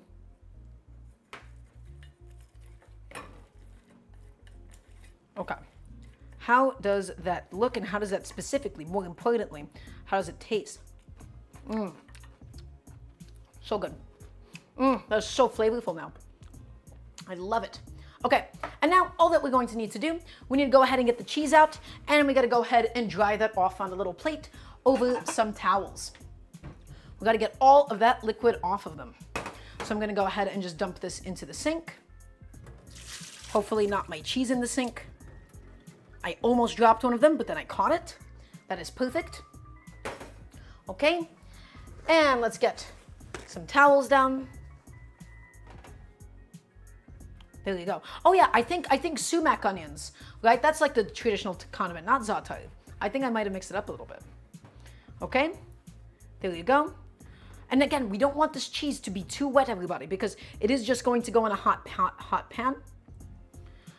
Should I separate it into these super thin slices or should I keep it thick? Because I could separate it again if I would like. How do you think? Do we keep it thick today or do we keep it thin? What's the vibe today? What are we feeling? I think we should keep it thick. I like these big, thick halves. I wouldn't want to risk it getting too thin either, right? Yeah. No, I want to cut it like this, and then I want to serve it like an appetizer, and then dressed over the top. So we're going to keep it thick today. We're going to keep it nice and thick. We're squeezing out the excess liquid from it so it doesn't immediately start popping all over the pan. We're going to eat it with a fork and knife. This is going to be a fork and a knife kind of thing, okay? And then we're going to just be sealing it like a protein. Lovely. Okay. We're gonna keep it thick. It'll be great. Awesome. And I think that should be okay. Again, I'm just getting rid of any of that excess surface moisture. Sorry, Taza, I already ended up making up my mind. So Sucks to suck, I suppose. Okay, that's ready to go. But in fact, I think I want to hold off on cooking this until I actually take a little peek, take a little inspection on my lasagna. The lasagna has about 5 minutes left to go. So in fact, in the meantime, let's do a bit of a recap session. We are doing today a French style lasagna. Also, appetizer, thank you so much for stopping by. We're doing a French style lasagna completely from scratch. We made a charred red pepper tomato sauce. We sauteed onions in olive oil. We added in some garlic. We added in tomatoes. We added in spicy chilies, and we blended it all down. We made a bechamel, one of the most important sauces in the world. Flour, butter, milk. We thickened it up really beautifully, nice and viscous, grated in some nutmeg and seasoned it up. We roasted some eggplant. We roasted off some zucchini. We soaked some pasta sheets, okay? And then we cut up a bunch of cubes of mozzarella cheese. We layered in tomato sauce, pasta, bechamel, cheese, zucchini, eggplant, parsley, all the way up until the top. And now it has about 4 more minutes left to go before we go ahead and we take a peek at it. This is inspired by the lasagna that I had in Lyon. When I was out there, I was in France, I was staying with a friend, and then this is something that his mom ended up making. And it was really, really delicious. It was super vegetable forward. It was incredible. Okay. And then to go alongside it, we're going to be doing, just like as a little appetizer, we're going to be doing like this grilled halloumi. We're using this Turkish grilling cheese. So we soaked it in some warm water. We cut up some olives. We cut up some onions. We mixed it with some za'atar as well as some lemon juice. We have some cilantro and parsley. And we're going to sear this cheese like a protein. We're going to sear it on the outside, get it nice and crispy and golden brown in a bunch of olive oil. And then we're going to dress it up with the onions, with the herbs, and we're going to keep it nice and fresh and really, really delicious today. Okay, so guys, today's food is going to be really, really incredible. So I had a very powerful food memory going into what we're doing today. I wanted to basically be able to replicate that. I wanted a very vegetable-forward lasagna. I wanted to be able to eat some more eggplant, and that's exactly what this is going to be. In 3 minutes' time, it can come out of the oven, unless you guys want to take a little peek at it. Okay, do we take a peek at it a few minutes away? Do we take a peek at it? Do we cheat a little bit? Is that what we do here? A peek never hurts? I think so too. Let's be a little bit impatient because again, the 30 minutes cook time isn't like super exact or anything, right? It's entirely up to you. You gotta let the lasagna know you're thinking about it? Okay. Is everybody ready to take a little peek at it? I wanna hear a nice resounding yes, chef, please, and thank you from everybody watching.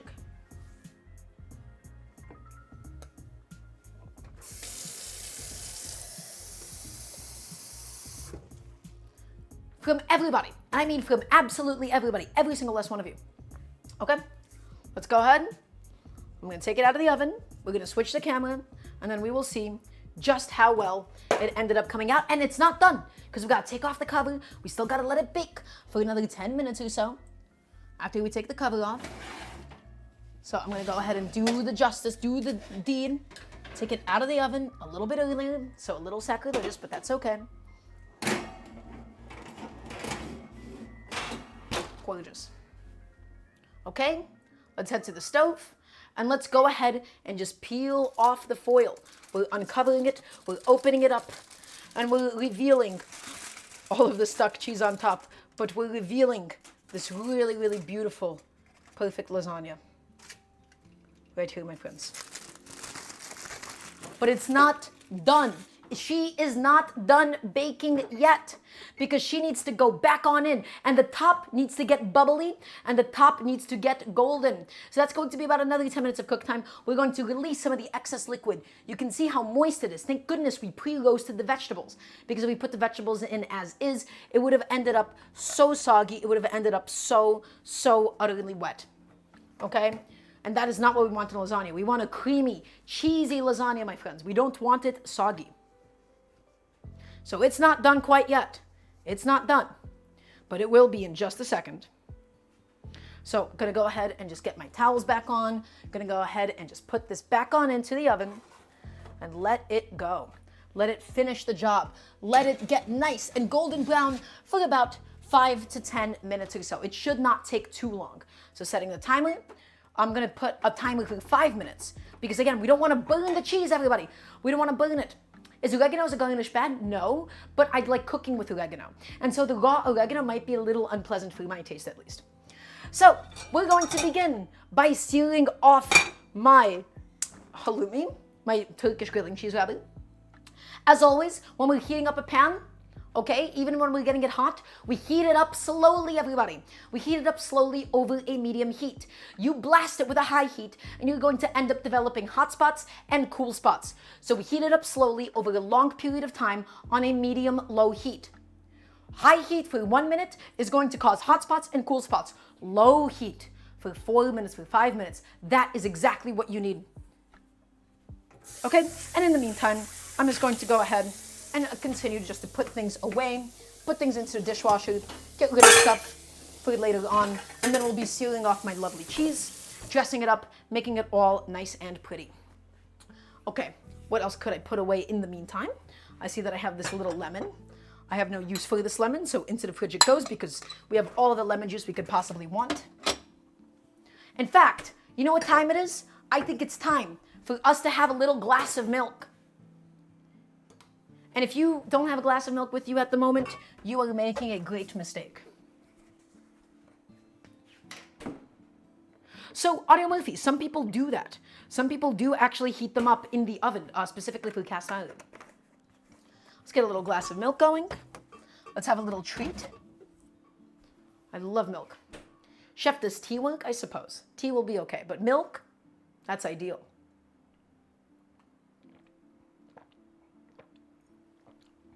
That's good. Great, wonderful. Lasagna is going. It's bubbling up, everybody. Oh, the lasagna is gonna be so good. Of course, whole milk Apple Jacks. I only drink whole milk. I only cook with whole milk. It's so good. Okay, also simultaneously, I have my leftover tomato sauce, and I think I'm just going to go ahead and transfer it into a little container and get that thrown into the fridge. And this is going to just basically be a little something for lunch, a little something for dinner. Look at this gorgeous tomato sauce. Look at that color. Should mushrooms be in any lasagna? Audio Murphy, if you want to make a lasagna with mushrooms, go for it. As long as you give it some love, as long as you saute it beforehand, as long as you cook it beforehand, so it's not just bland and boiled. As long as you give it some love, absolutely put in mushrooms in a lasagna. Lasagna can be made entirely your own. Just have some intention behind it. Think about why you're doing the things you're doing, and it will come out amazing, I promise. Okay? And let's just go back to the stove. I'm going to pour in some olive oil now. It's been heating up for about 3 minutes. Some olive oil goes in. We don't need too much. We just need enough for the cheese to properly sizzle away. Okay, and we're gonna go ahead and get that olive oil nice and hot.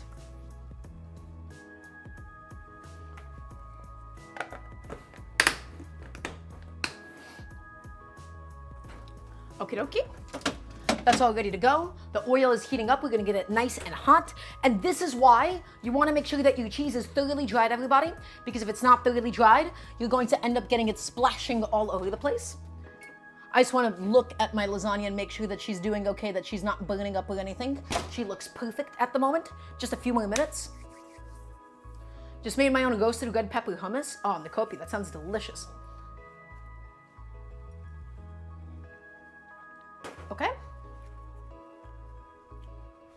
That's all going.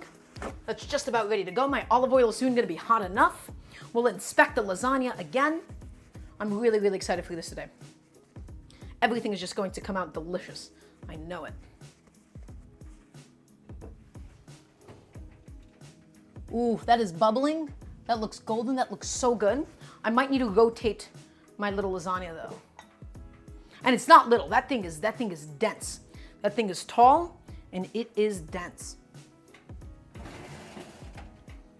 Okay, actually did not need that much of a rotation. I think it can still keep going just fine. Okay, and we'll put it on for another 40 minutes. And I think that should be enough for it. Okay, my oil now seems to be nice and hot, or rather it will be in just a second. Sliding it around. And then as soon as it is hot enough, we don't really need it smoking hot or anything. We're seeing it hot enough that the cheese could properly seal on it. Okay. So as soon as that oil looks like it is shimmering, That's going to be a nice indication of its temperature. And we'll go on. We'll get it cooking. Plans for the remaining bechamel? I have like 2 spoonfuls of bechamel. So honestly, I don't think I actually really do have a plan. Chef, do I turn the oven fan on for the crispy surface? Velvet, I don't actually have an oven fan. This is a very old model oven. So no convection, no oven fan, nothing fancy like that, I'm afraid. Chef, is there something that you would never cook? I mean, Jack, I talk about it all the time. Anything with dough at home is usually like a big no-no for me. Right, so things along those lines. I'm just going to go back in and just give the lasagna a rotation now, just to make sure that all sides of it are cooking as evenly as humanly possible. There we go. That just goes back in. My olive oil should be nice and hot. And let's go ahead, let's distribute the oil one more time and lay the cheese in just away from us. And it's going to splash a little bit, so, you know, you keep your distance for at least the initial stage of the cooking process. And we're going to get the bottom of it, everybody. We're going to get it nice and crispy. We're going to get it nice and seared. We're going to get it nice and delicious. Okay? Just keep in mind, it can and will splash a little bit. My tool of choice is going to be this fish spatula. Okay? And that is why we have to make sure that it's properly dried before we, of course, begin cooking it. Okay? It's not going to stick. We have enough oil in there. It's doing the job that it needs to. Also, cheese browns really, really quickly. Medium-low heat, everybody. Medium-low heat. If your heat is too high, it's just going to get super dark brown in the beginning. It's going to get charred in a way that is slightly unpleasant. This takes so little cook time. This takes just a few seconds, everybody. It's going to get nice and crispy. We're going to give it a little rotation and make sure that it's just searing up evenly. Medium-low heat is the key to such a dish.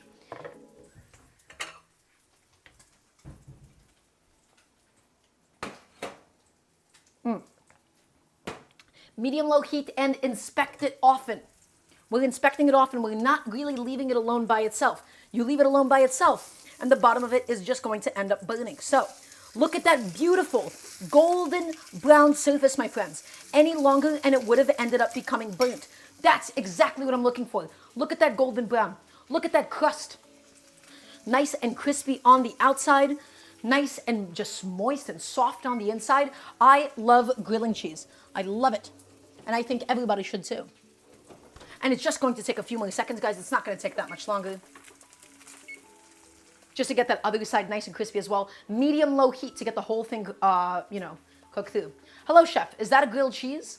Kind of, right? We are quite literally griddling the cheese. But it's just a big old block of cheese that we got here. So yeah, we sure are, Natalie.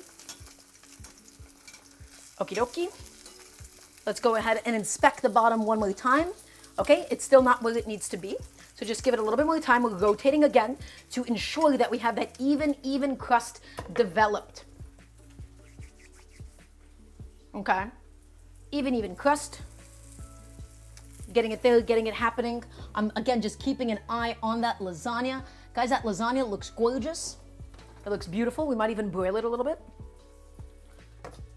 Okay, and we're just about done. All I'm going to do, I'm going to inspect it. Yeah, that is perfect. Let's go ahead and take it out now. That is all of the cooking that this is going to need. It is so simple, it is so easy, and above all else, it is so delicious. Look at that gorgeous golden grilled cheese that we have here. Chef, what would I use cayenne for? Whenever I want heat in a dish and I don't really care about the flavor of the chili itself.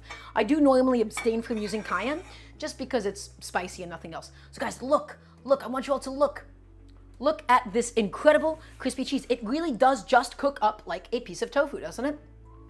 It's really delicious. It's really chewy. It's got an amazing texture to it. Okay. Nice and crispy on the outside. Oh, gorgeous. Gorgeous. Okay. Ooh, guys, that lasagna is just about ready to come out soon as well. Gonna give it maybe another 3 minutes. I'm gonna rotate it quickly. I'm not going to show you what it looks like yet, because I want it to be a surprise. I want it to be, a grand reveal of some kind, right? I'm not going to spoil all of the surprise right off the bat. So I'm gonna get that back on in. Oh, actually, I kind of rotated it the wrong way. Come on, buddy, out you go. You guys can't see it, but it looks really beautiful.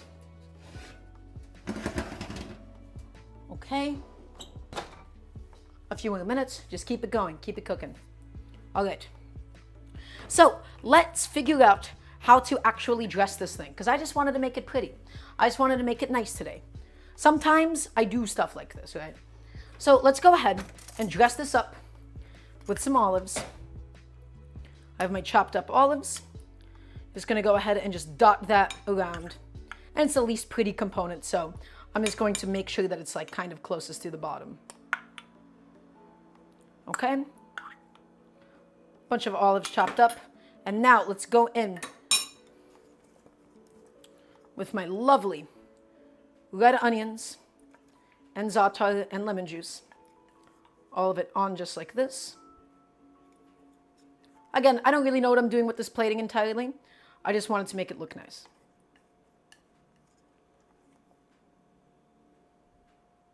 A big, big, big generous pile of those red onions. And then last but not least, let's go in with a bunch of the fresh herbs. Just directly on top. My cilantro, my parsley. Not all that pretty, actually. It's kind of a mess, especially on camera. But that's fine, because it's not supposed to be pretty. It's just supposed to be functional. But that's exactly kind of what I had in mind, which is I want that nice crispy cheese. I want that delicious dressing on it. It's kind of a mess, but that's okay. That is totally fine. We're not really looking to impress anybody with the look of something, but with the taste of it. So it looks delectable, truly. Well, I'm glad that it does too. Maybe my plate's just like a little overfilled. Maybe I need all of this stuff a little bit more spread out. It does not matter. It's fine. Okay, lasagna. Mr. Lasagna, how are we doing today? Ooh, do we want to broil him maybe? Do we maybe want to broil him? Just give him that last little bit of oomph? Guys, what do you think? A little bit of broiling action on the lasagna? Of course, you have to have a little broiling action. Little broil, really, really quickly. We're going to get that top nice and crispy. It's going to look incredible, everybody. So I'm just going to get that back rotated under it all. It's going to look so good. Few more minutes, everybody. Just a few more minutes, and you're going to see how beautiful my lasagna is. But actually, in the meantime, I do kind of want to just taste my cheese. I want to taste the cheese. I want to see how it looks. We're not going to walk away from the oven for too long because we do have the cheese under the broiler. Let's have a little taste. With the olives, with the lemon juice, with the herbs, we have a lovely cheese right here. Mmm. Mmm. Mmm. So good. Mmm. Mmm.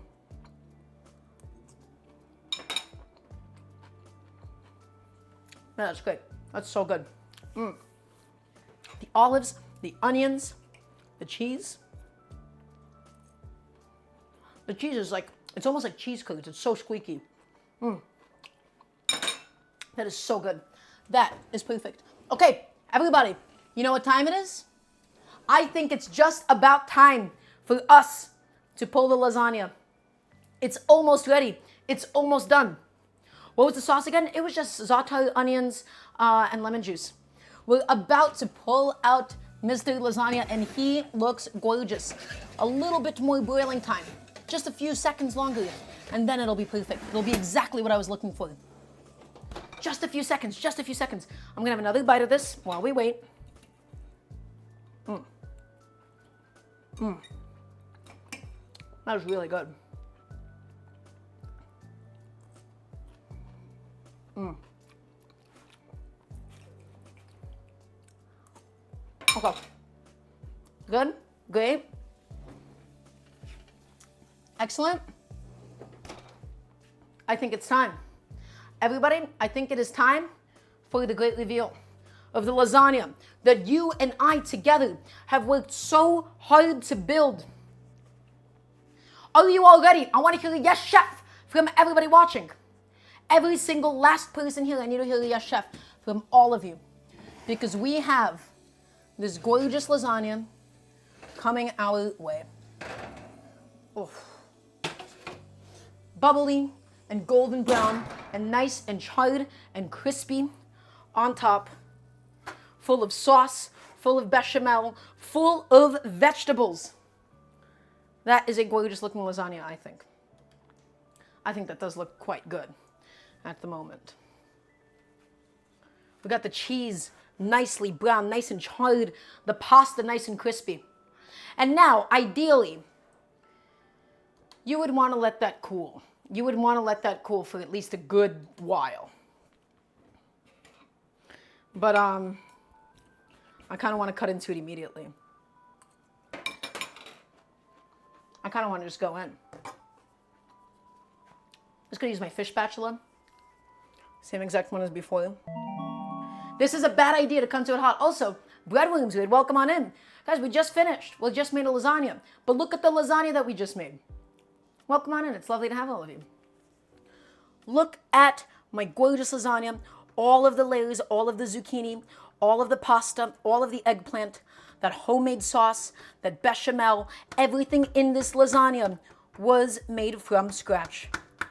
And that is the beauty of it. Although I truthfully have no idea how I'm going to be able to scoop it out because it is thick. It is thick and it is rich. That is a lot of cheese. That is a lot of sauce in there. It's good to have all of you. Welcome on in. Okay. There you go. There you go. I don't think that cutting into it when it is hot is a good idea because it will just immediately collapse. Am I going to eat that? Oh, absolutely I'm going to eat that. That is why we're here. Because I'm making food at home. I'm teaching you all how to make food at home, aren't I? There's the goal. Okay. This piece, this is my sacrificial piece. This is my ugly, ugly piece that I'm just using off of the ends because I didn't want to let it cool down because I just wanted to go into it immediately. And so I'll pay the price for it. You want to let this sit for like 15 minutes, please. Okay? Okay, come on. Cheese, thank you. Ugh. I'm just going to start off with that little edge piece and then I'll go ahead and get myself a proper slice later on. You guys are not going to see all the layers right now because again, you need to wait. You need to wait for a lasagna to be ready. You cannot eat it immediately. The only reason I'm doing this right now is just to purely show it off for the camera, but it looks like a little pile of slop at the moment, right? If you let it cool, it will hold on to all of its layers and it will look perfect. You just got to be patient. But that being said, it still does look fine, even if it is a little pile of slop at the moment. So,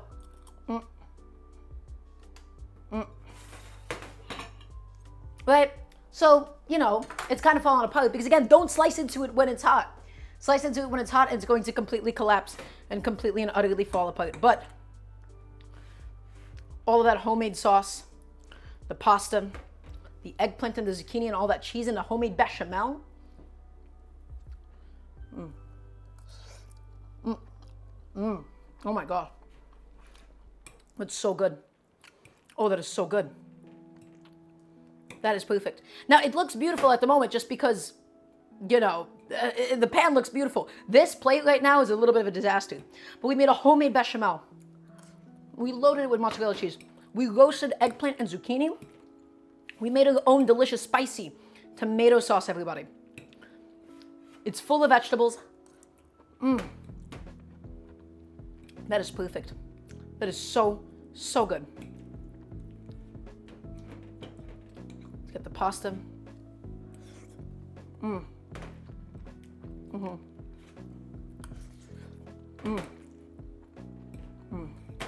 That is so good. That is so good.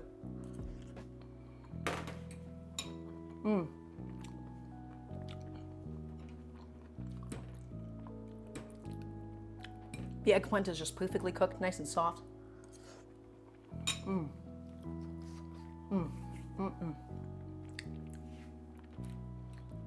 Amazing.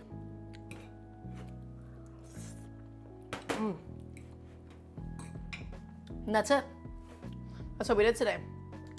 Everybody, thank you so much for being here. Thank you so much for stopping by. Next stream is going to be this Friday, 5 p.m. EDT, every Wednesday, every Friday, every single Sunday. If you haven't already done so, please check out my Patreon if you'd like to support the cooking show.